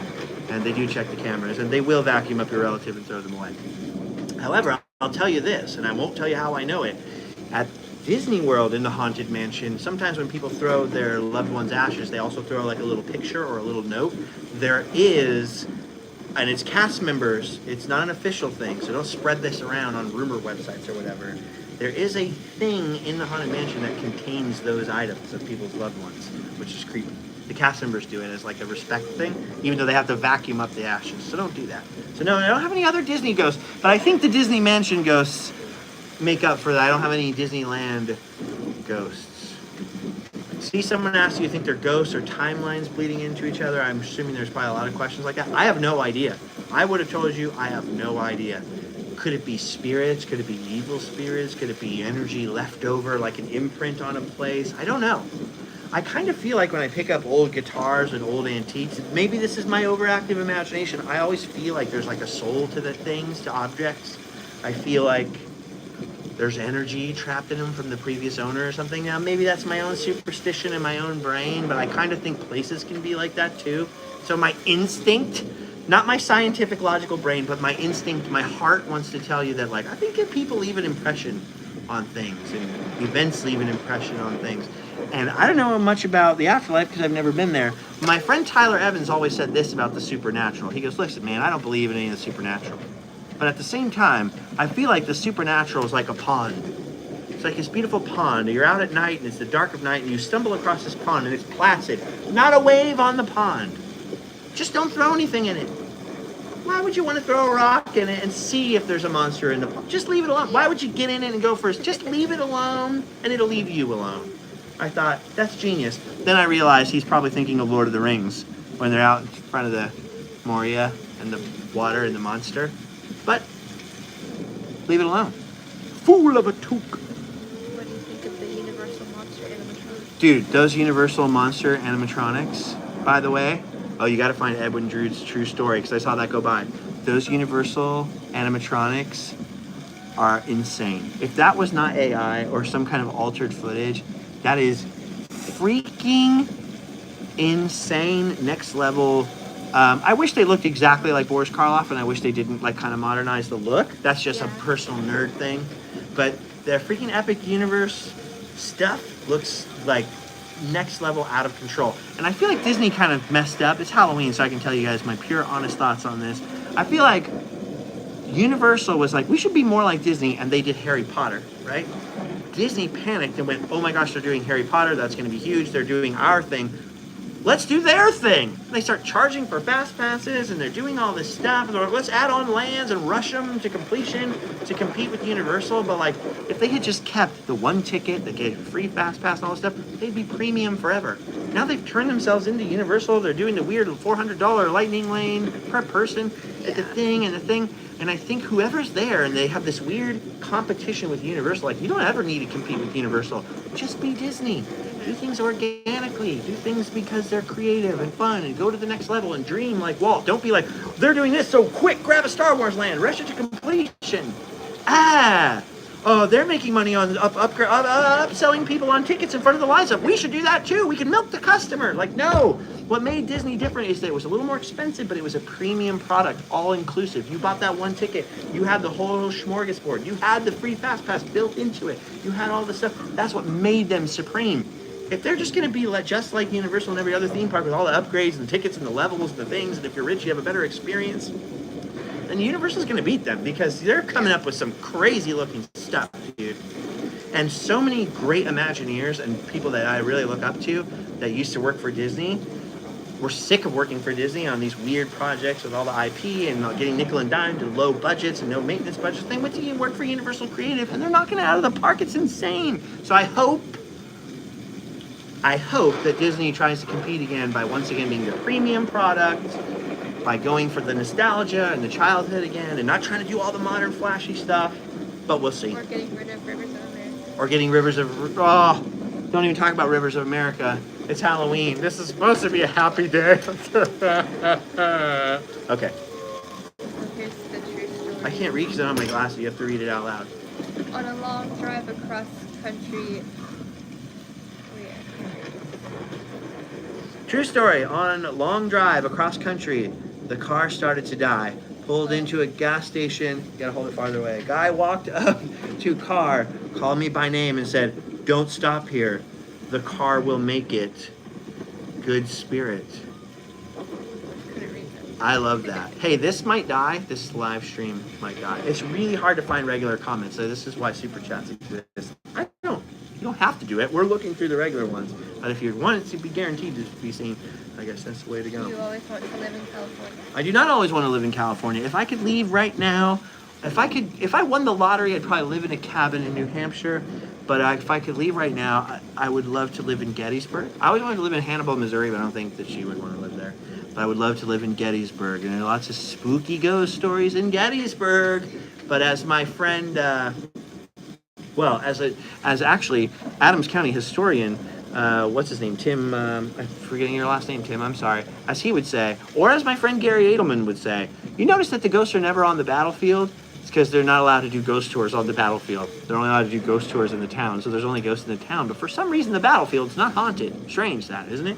I've never seen a ghost in Gettysburg, but I'd like to. I would move to Gettysburg. If somebody was like, hey, I own an old farm in Gettysburg I'm not using. You want to move in? I would move. I can't move tomorrow. London's not 18 yet. But the second he was 18, I'd move to Gettysburg. Great place. You're kind of centered between Maine and Florida. You're right by D.C., Philly, New York. You're just like, ooh, lots of spooky old stuff there, Civil War history. I'm a nerd, so that's where I would go. I could live anywhere. It's Allie who has restrictions. I could live in Florida. Allie gets a rash. You know, I could live in the desert. I like the desert. Allie gets a rash from the heat. She gets rashes. What can I do? Okay. Any more? I don't know how long my battery's gonna die and your battery's really gonna die. So we're gonna rush through. Have you ever worked for Disney? My end game in life is just to survive, my homie. I have no savings. There's no 401k for this. I rely completely on Patreon and the good views of people like you. I rely on selling merchandise and living just like I always lived in a band, only now it's a YouTube show and not a band. It's the same thing. I'm not qualified for anything. I'm not educated. I'm not a smart man. And I am living paycheck to paycheck like everybody else. There's no savings. There's no retirement plan. So part of that is because I live in Southern California. God, it's expensive here. And is it worth it? TBD. I'll get back to you on that. What was it? Someone asked if you ever worked at Disney? I've been hired to work at Disneyland twice. Never worked there a day in my life because back then, if you had tattoos, even if they were covered up, you could only work in certain jobs. And they were like, well, you can work in transportation or you can work carrying luggage at the hotel. And neither one of them sounded particularly appealing to me. In fact, the second time I got hired there, I had done the interview like 6 months before. I said, hey, I'm going back to school, the school for graphic design. And I said, you guys will work around the school schedule? Oh, yeah, we'll work around it. So you'll let me know if I'm hired before I start the school, right? Yeah, because I'll move the school schedule around you. No, yeah. And they never called me back. So I went back to school. I had like a somewhat heavy class load. And then they called me, hey, great news, you're hired. And you're going to work these days, these days. I go, dude, I got class. You said you'd work around it. Oh, sorry. And I never worked there. So I never worked for Disney. They invited me to one media event one time. We went, we looked around. They kind of trapped us in like a weird timeshare thing where they wanted people to promote something else. You don't have to. They gave you a list of what you can and can't do and what they would. It's a suggested list. When people tell you Disney does not tell them what to say, they are correct. Disney does not tell you what you have to say or have to not say. But they do give you lists of what they'd like you to say, suggested things. And if you don't do what they want, you don't get invited back. Hence, I've never been invited back because they invited me to something else and I went, that's not for me. And they invited me to something else and I went, that's not for me. Disney World, not Disneyland. Disneyland's never invited me. They don't like me for some reason. And I have never worked, so I've never even worked for Disney in that capacity. No free cruises for this guy, nothing. They don't like it. They don't like the truth telling. And what's funny is I don't do a negative channel, right? I only do the things I like. So I'm not going to sit there and focus on something I don't like, but they just don't like that I'm not there to read off the list of, and there's this great smoothie. So I'm just not part of what they're looking for, I should say. It's nothing bad. It's just I'm not part of what they're looking for. And there's nothing wrong with doing that. That's some people's channel. That's what their channel is. We read the press reports. We show you the new merchandise. I'm just not that. That's not me. I'm more of a storyteller type of person. And so if I go to some media thing, I'm going to say, hey, the story of this is I'm at the media thing. And I like filmed the party that they threw. And I guess I wasn't supposed to do that. I didn't know.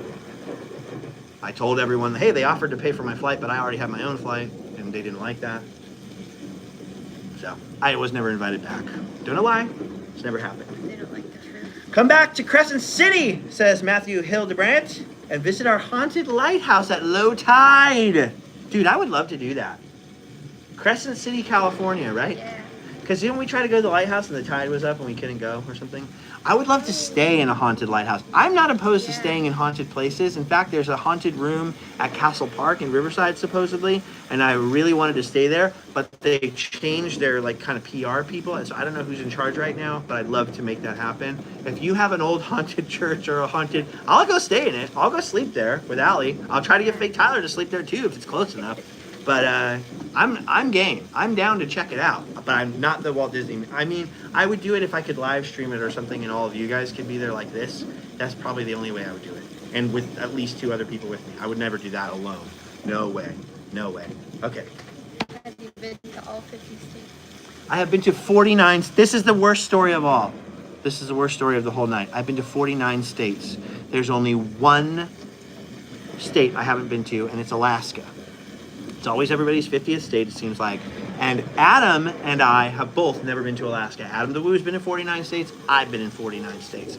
And neither of us has been to Alaska. And he's going to be in Alaska in like a week. And he was like, dude, you got to come with me. I'm like, I'm pretty into it. I think I'm going to go. And then it turned out that I got invited to go back to France. If I do not take Allie back to France, she will break my legs. And so it's not going... The timing of it is not at the same time, but it's close enough that I can't go do it.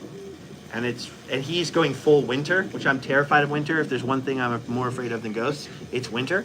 And I'd rather go to Alaska in the summer, but I'm not going to get to go with Adam, which I'm really bummed about, and he's going to beat me. What sucks about that is I used to travel, when Adam was like working at the grocery store and I was in touring bands, I traveled to all these states, right? But then I was down, I was a stay-at-home dad, and I was all sick, and the YouTube thing hadn't really started yet, and I was kind of in between. And then Adam went on tour with Guttermouth, and then Adam started traveling around, and then he beat me. He was going to all these states, right? But he had never been to Hawaii, but I had never been to North Dakota. And I think the same year, he went to Hawaii and I went to North Dakota, so we were like 49-49, tied. I was like, ha-ha! But he's going to beat me. He's going to beat me to all 50 states. But you know what? He's older than me by a hot minute, so he deserves to beat me. He's never been to Paris. He's also the OG, dude. He's the GOAT. Adam the Woo is my friend from before YouTube, before basically he was known or at all from doing YouTube. And I am like, when he comes and hangs out, sometimes I don't want to film with him. I'm like, dude, let's just hang out. We'll just sit in the backyard and hang out. And I love Adam the Woo. He will always be my homie. And it's funny when we don't like hang out on camera together for a long time. People are like, dude, you guys like still friends? Like, I will be Adam's friend until death. He can do what he wants, but I will be his friend until I'm dead. You can't get rid of me, Adam the Woo. And I would have gone to Alaska with him, but it's just, I can't afford to, and the budget. He would have put me up in a hotel and everything too. He would have made it real easy for me, but I just couldn't do it. I'm a little heartbroken about it, but it's okay. When he starts traveling to other countries, maybe we'll meet up. Maybe we'll do Adam the Woo and Justin too. Does Italy or something. Maybe we'll eat pasta together. Have you read Something Wicked This Way Comes by Ray Bradbury or Dracula by Bram Stoker? Such amazing books. Ha ha ha ha. I own both those books. I've read Dracula, which I don't like epistolary books, like books that are written like letters, bug me. So the way Dracula is written bugs me. I get that that was a very like cool genre at the time, and I get the importance of it. For me, Dracula is not the book or the play, or even the film with Bela Lugosi, although Bela Lugosi to me is the ultimate Dracula, what you think of when you think of a vampire, period. But the ultimate Dracula for me is Christopher Lee, I must say, the horror of Dracula and all those Hammer horror Dracula movies. Because once you watch so many of them, you're like, oh, that's the most fun Dracula. Yeah. The best Dracula is still Bela Lugosi. As far as performance, he is Dracula. But that movie can be a little dry. Although if you watch that movie with the soundtrack, they added an orchestra score, like sometime in the 90s or the early 2000s. And if you watch that, it's like a special DVD extra. If you watch it with music over the quiet parts, it's actually really good. So it just needs a little bit of like a fan edit or something. Yeah. You know, a little beef up that soundtrack score. What else? Come visit St. John. St. John. Oh, I think it says, I think it auto-corrected you. Come visit John Steinbeck's hometown, Salinas, California. I heard his house is haunted. I want to do that. And also somewhere near Salinas, don't they have the van from, don't they have Steinbeck's, like, what's it called, van?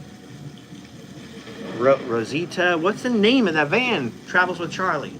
The Rosamunda, the camper. I need to go up there. You're right. You're right. I'm wrong. Salinas is near Monterey, and I've never filmed in Monterey for Randomland, although I've been there many times, and I've been to a few Canadian provinces, but not all of them.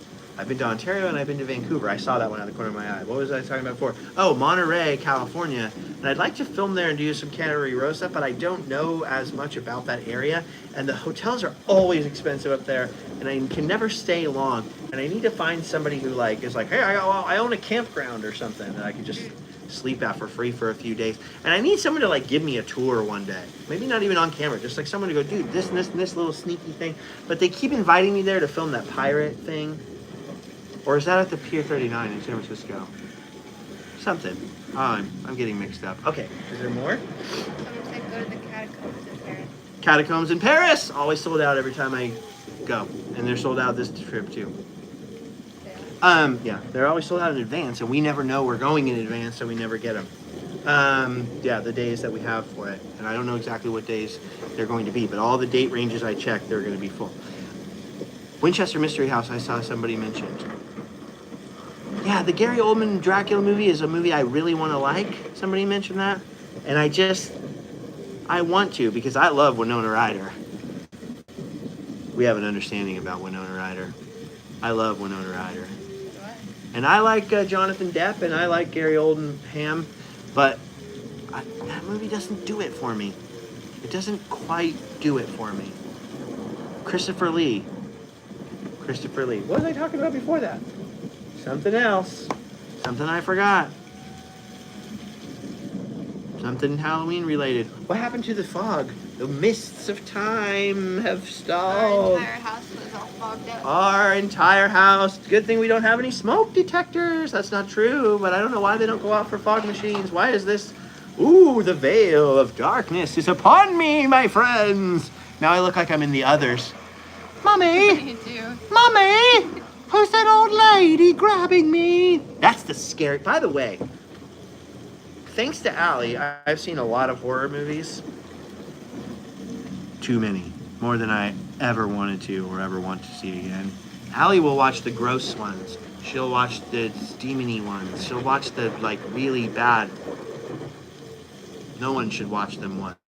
Because she just wants to see every single one. She's chasing that high from when she was a kid and she watched The Shining and The Blair Witch Project and she wants that first feeling back again and she'll never get it. She's chasing the dragon with these horror movies and so she'll watch every horror movie. And I don't like them. I don't like modern horror movies because they're too dark. There's nothing redeeming about it. It's not good versus evil. It's just evil, evil, evil keeps happening. Everybody's sad. Everybody's being tortured and touched. Ugh. Too much touching for me.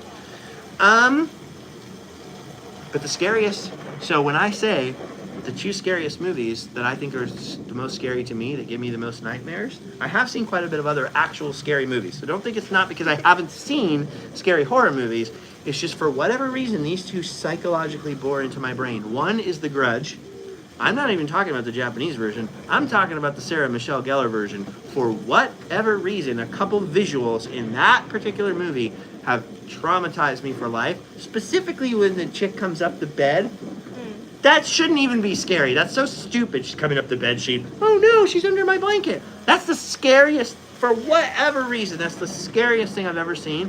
And the genuinely scariest horror movie to me, because it put something in my brain that's never come out. And I think of this anytime I'm somewhere misty and foggy, anytime I'm in an old building, anytime I'm alone, even in this house. The Others with Nicole Kidman. There's something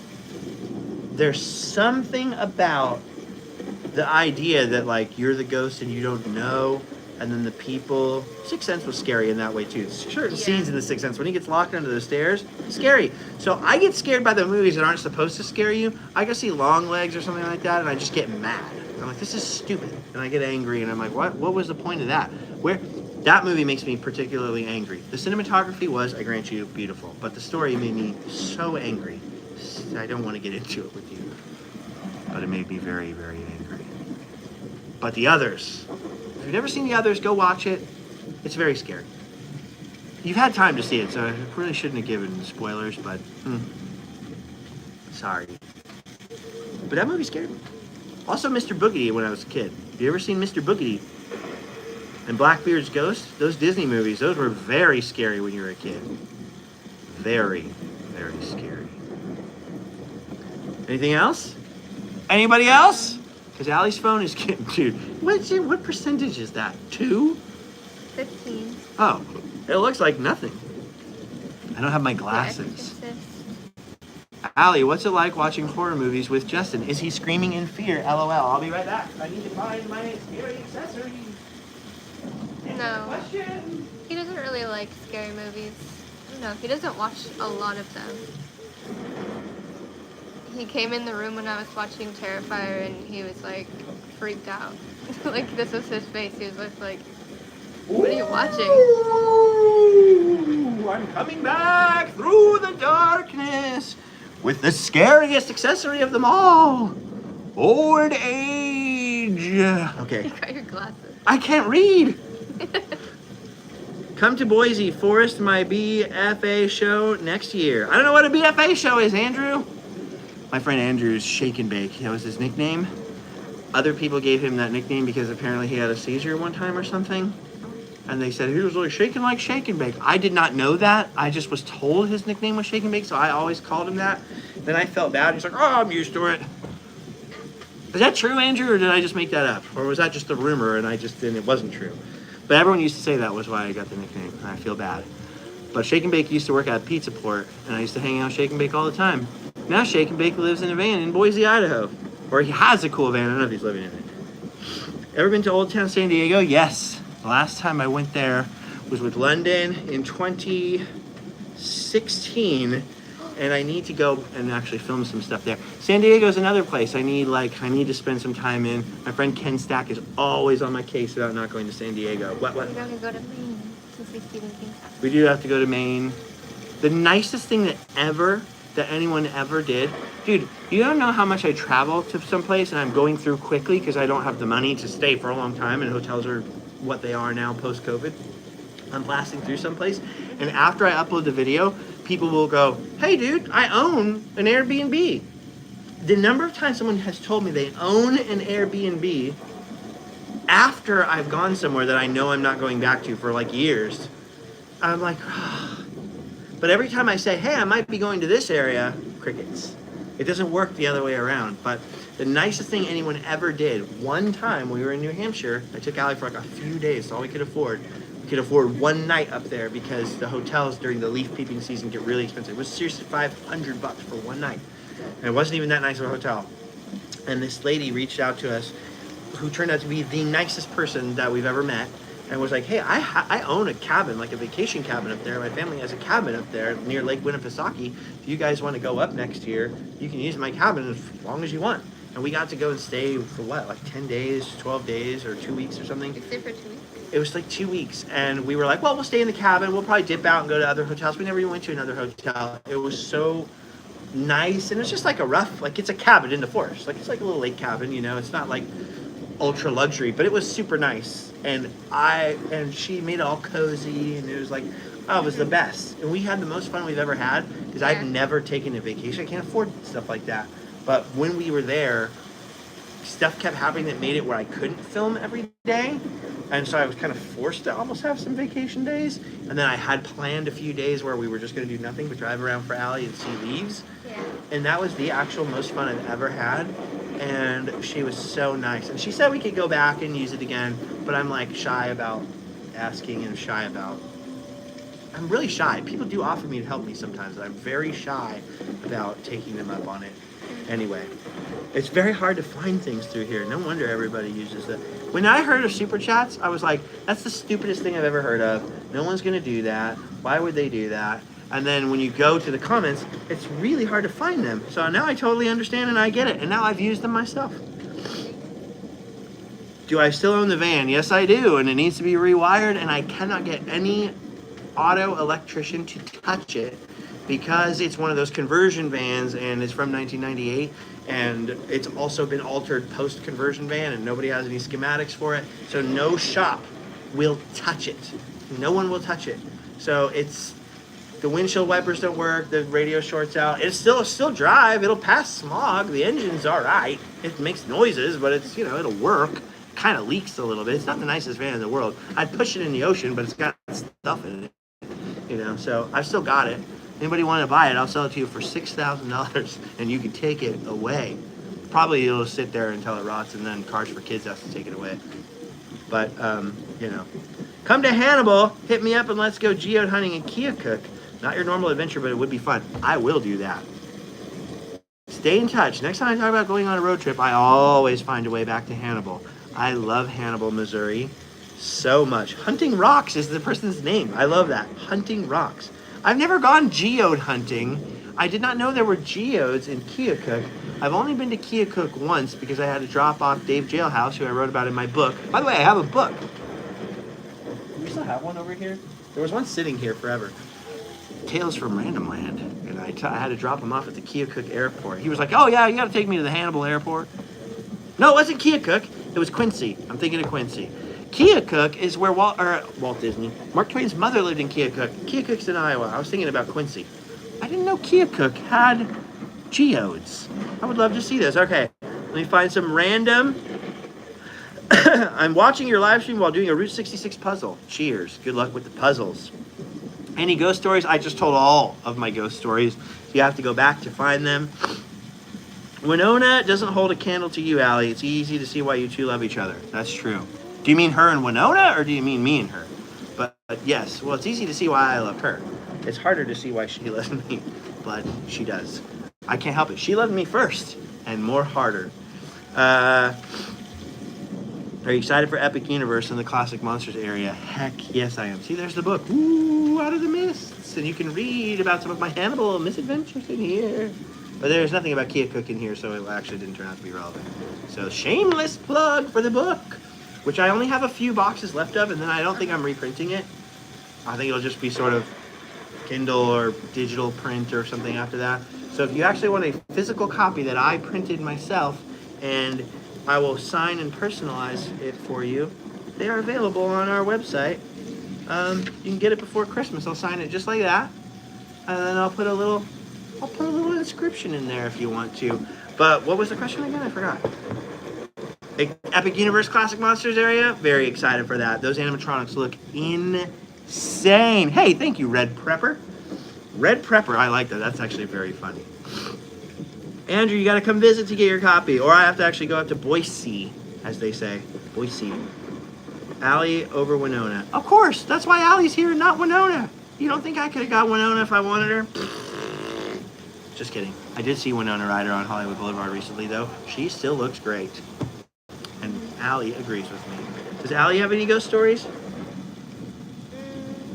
Also, this says favorite cemetery. You can tie that in, because you have a favorite cemetery. I do? Favorite, did I say favorite cemetery? No, you didn't. Okay, because I thought I did. There's something in Allie's hometown called the Witch's Graveyard. Yeah. And apparently, in high school, Allie did not see a ghost, but she went and stayed at a friend's house, and they snuck out with boys and took a car around, driving around the Buttes in Sutter County. There's nothing else to do. And they went in some farmer's cemetery, and she made out with a boy. That was not her boyfriend. That is a scary story.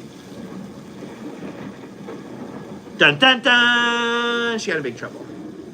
Yeah. Fist bump. Teenager. Oh, she's mad now. I shouldn't have told that story. I didn't know she actually made out with the boy in the cemetery. Okay. But she went to a cemetery with a boy. And a girl. And then probably another boy. It was a group of people. There was a group of people. Anyway, years later, she made me go to the cemetery. She's like, you got to go to the witch's graveyard, the witch. And I was like, oh, cool, like a local legend, right? So I'm trying to look it up, like, where's the story about the witch? And there's no story about a witch. There's no person buried in the graveyard. There's not even like some farmer's wife. And was there a specific grave that you said, like, oh, I think this was the witch's grave? I don't remember. It's been a long time. Well, someone says, dang it, I wanted Allie to tell the story. She's not going to do that. I've never seen a ghost. One time I thought I saw a ghost in my room. I was laying on my bed, and I had this cabinet in my room, and it had these like doors on it, and they started like going like this, like shaking, and I got so scared I just like froze, but it was an earthquake. I forgot about that story.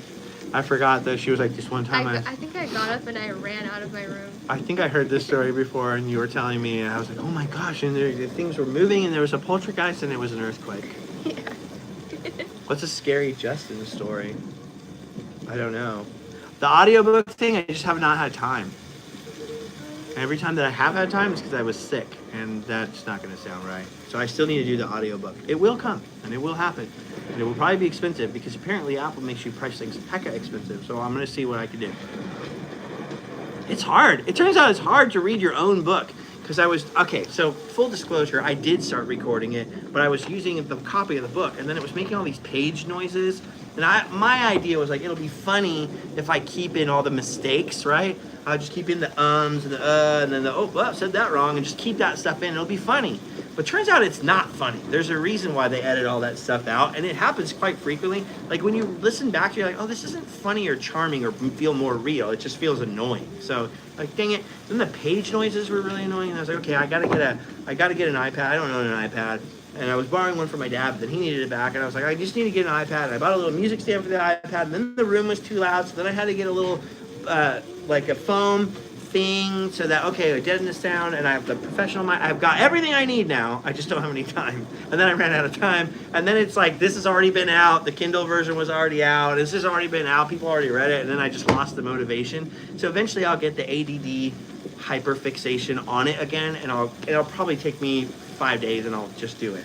But it's one of those things where I'm like, yeah, I'll get to it, and then I just don't. But I will. I really need to. Okay. Hey, I look like Corey Feldman with my glasses. Is that better? Everyone always says that, but I've met Corey Feldman. We've stood next to each other, and everyone in the room is like, you guys look nothing alike. And Corey said, I didn't say, it's actually in the end of Adam the Woo's video at I think it was Son of Monsterpalooza 2015. Corey Feldman is on camera. It was actually me recording him, but I think it's in Adam's video, and he says, "Oh no, you're much more handsome." So you heard that from Corey Feldman. I didn't say that. Corey Feldman said that. Okay. BFA, Bachelor of Fine Arts, his photo degree, of course. Spirit of 97 just came on your playlist. Well, there's other new songs that should be on your playlist now. And I've been recording music lately. I have been recording music lately with my friends. Will you ever hear that music? I don't know.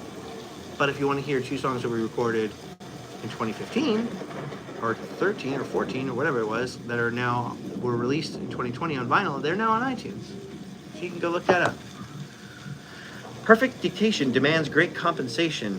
Thank you, Michael Berry. You know what I'm talking about. That's the other thing. Nobody's paying me, right? So I'm like I'm my own grandpa in this situation. It's not like someone's like, hey, come in the studio. We'll give you $500 an hour to record this audiobook. It's just me doing it when I have time. And I'm like, there's so many things that I'm behind on that I need to film videos. I just drove across California from Disneyland. Made sure to pay my respects to Leroy and Bob. Thank you. This is our first Halloween without Bob Van Oosting from Oceanic Arts. May he rest in peace. I was at his funeral. It was wonderful. Hey, we have to leave pretty soon because Allie's phone really is going to die. And London has had a Halloween party, and I'm supposed to leave here in 20 minutes to pick them up. So I got 20 minutes, right? You think your phone will last 20 minutes? Yeah, it'll probably last 20 minutes. So if you have any more questions, throw them out now, really quick. I will be back in 1 second, and then I will try to lightning round them. But I do have to go in a minute, so hurry, and I will answer them as death.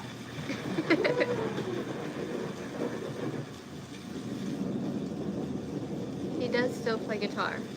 He just bought a rack. He has like 3 guitars over there right now. What? What was the question?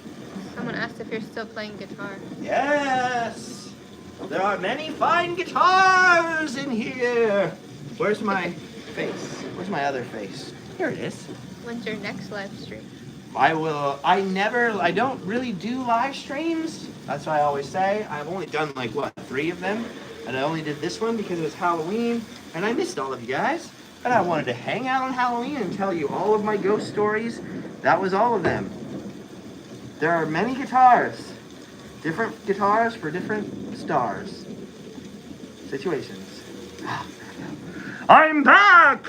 It is I, Death.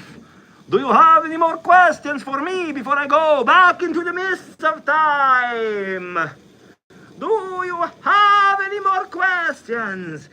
Bring them to me, and I will gaze into my crystal skull and reveal the answer. Look at my crystal skull. I think there's Reese's Pieces inside. Oh, Skittles, even better. Taste the rainbow. Ha, ha, ha. Ah, ha, ha, ha, ha,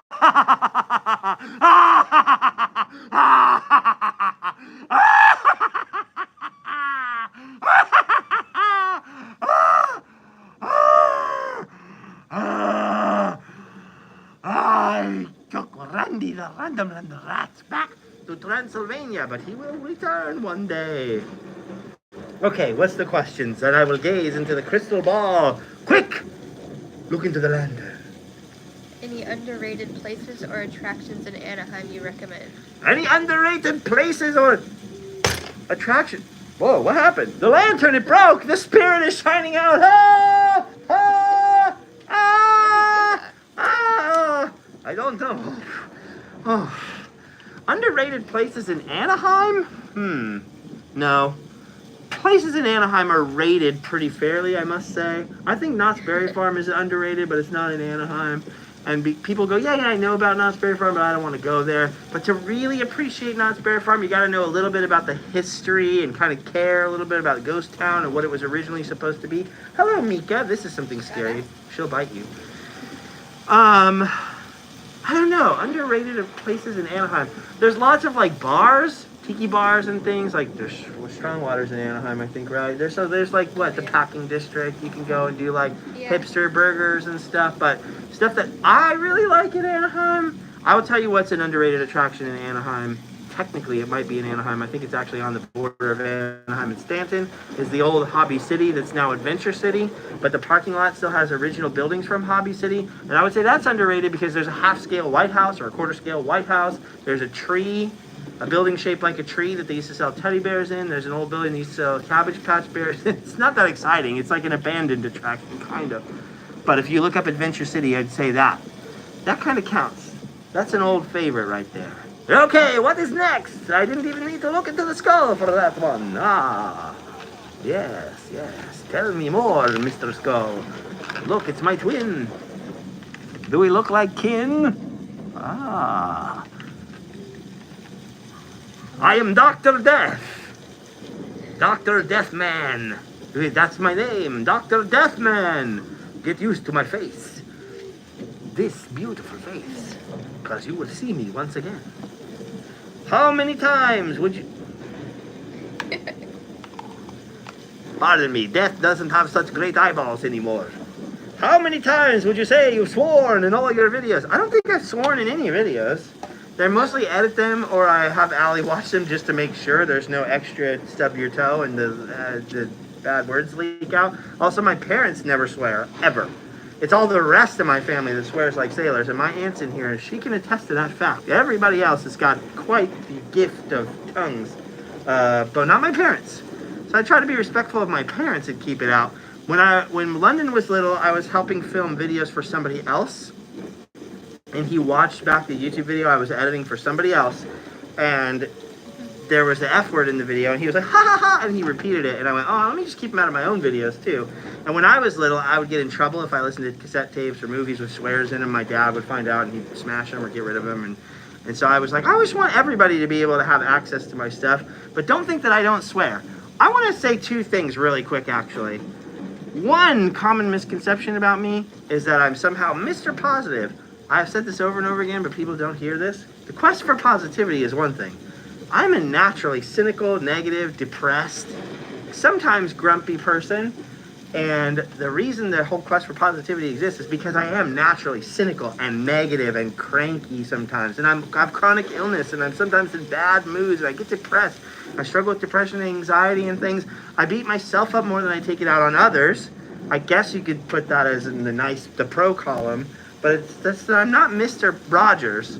You know, I never claimed to be. I would like to be. I would love to be more positive. And I work hard on the quest for positivity.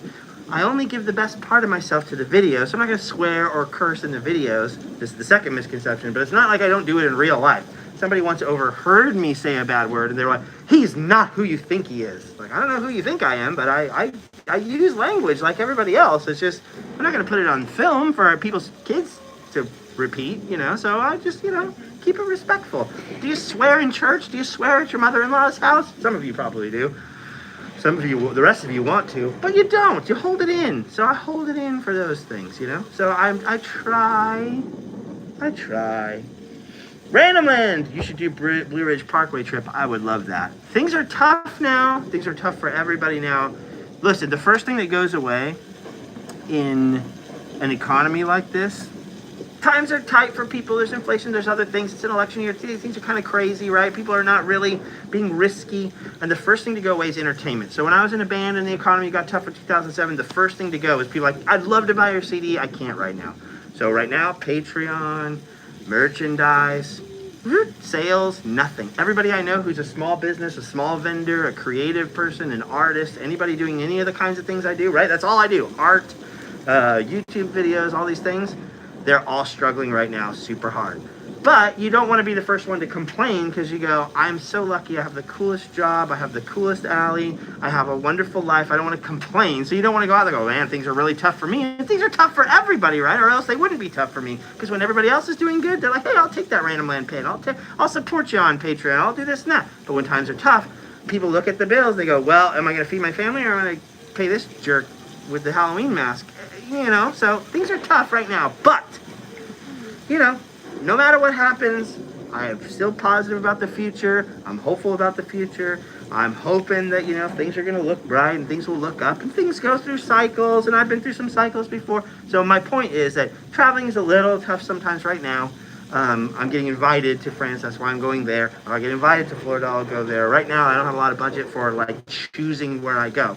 However, I'm hoping by next year things will be looking a little better for everybody, and maybe we'll get things back into gear. In the meantime, I'm just chilling. I'm hoping for some Disneyland stuff. I'm hoping for some, not the Skull of Destiny. I'm hoping for some other fun stuff.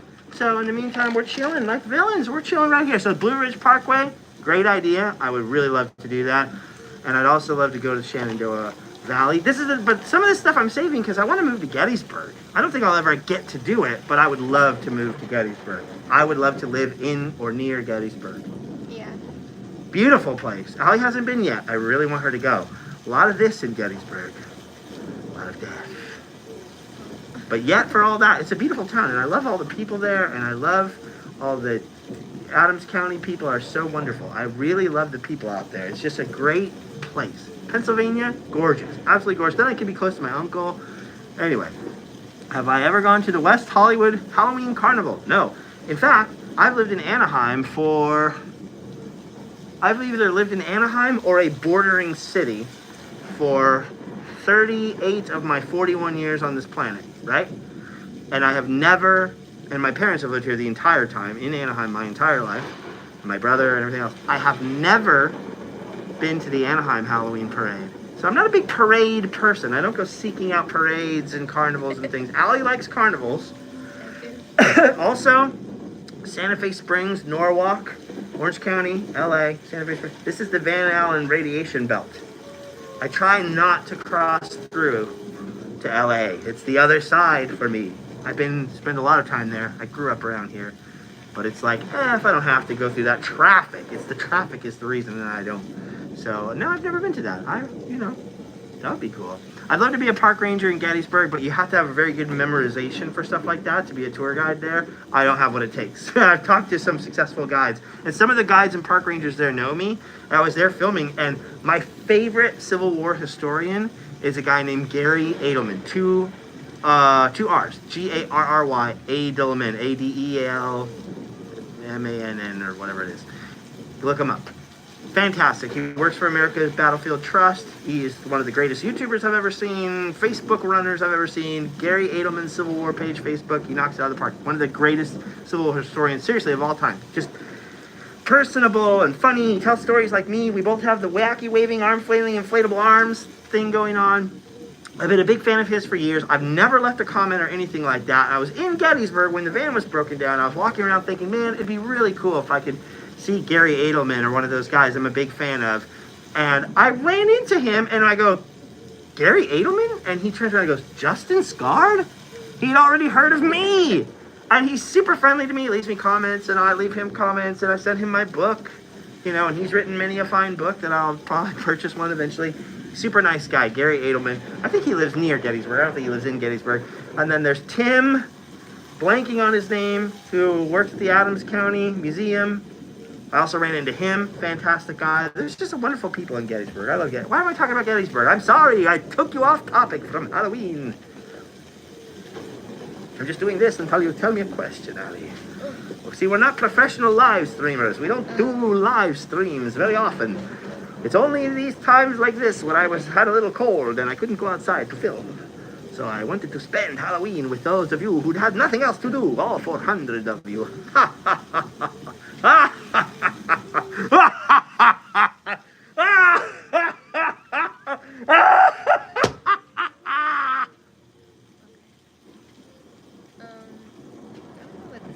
Speak up, I have no ears.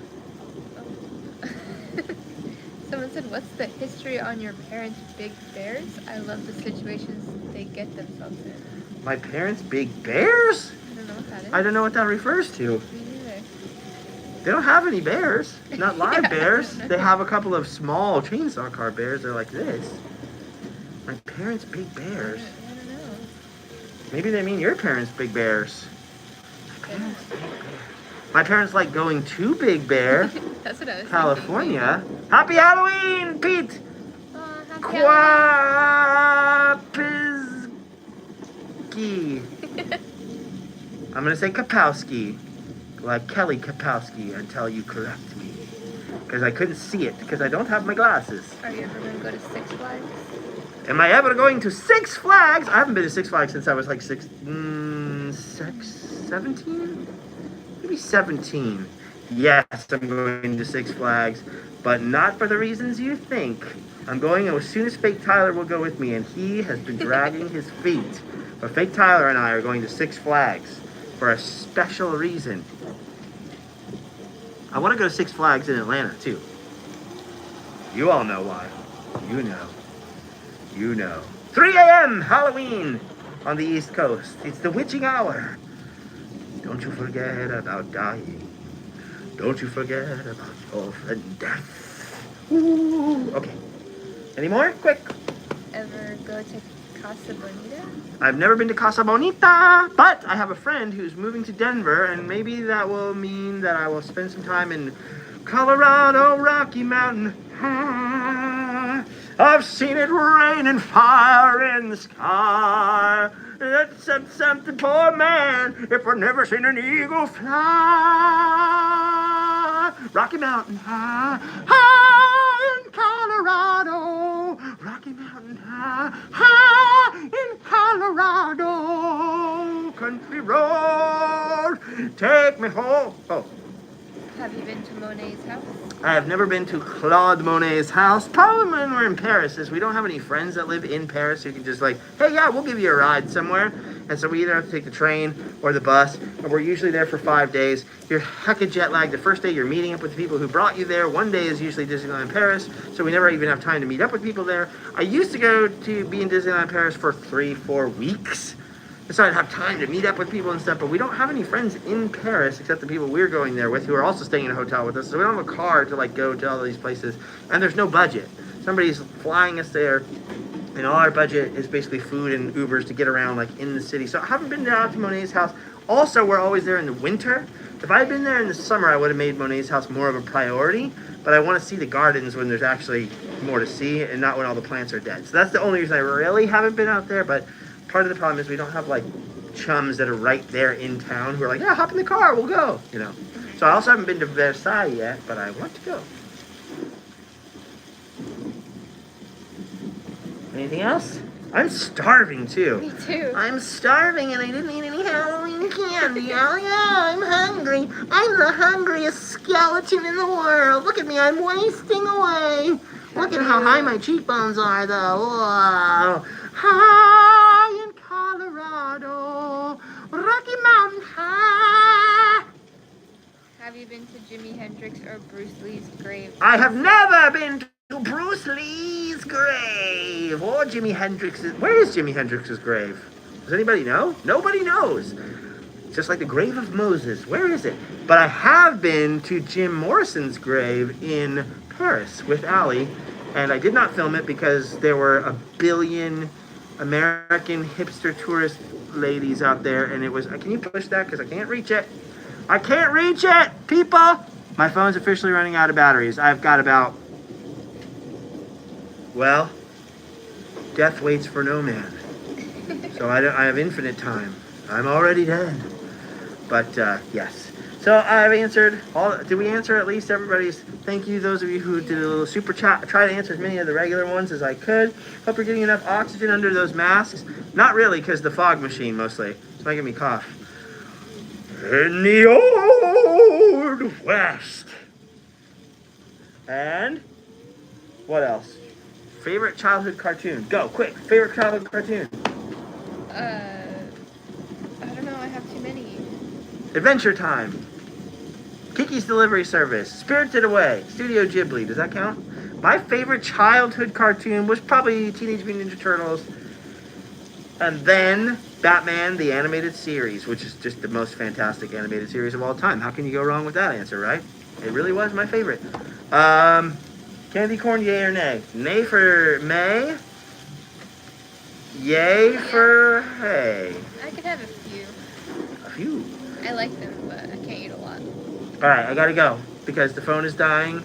I did not plan for this. Nothing's plugged in. The only thing I did was grab a blue light bulb and I put the fog machine from outside inside. There's probably spiders on it. They probably all crawled off by now. They're probably in Allie's bed. And that's going to be a fun Halloween surprise for later. You boob, He-Man! I am the Skeletor, and I'm death! Whoa, what is that? Happy Halloween. Thank you for the stories. Thank you. Thank you all for coming to our living room.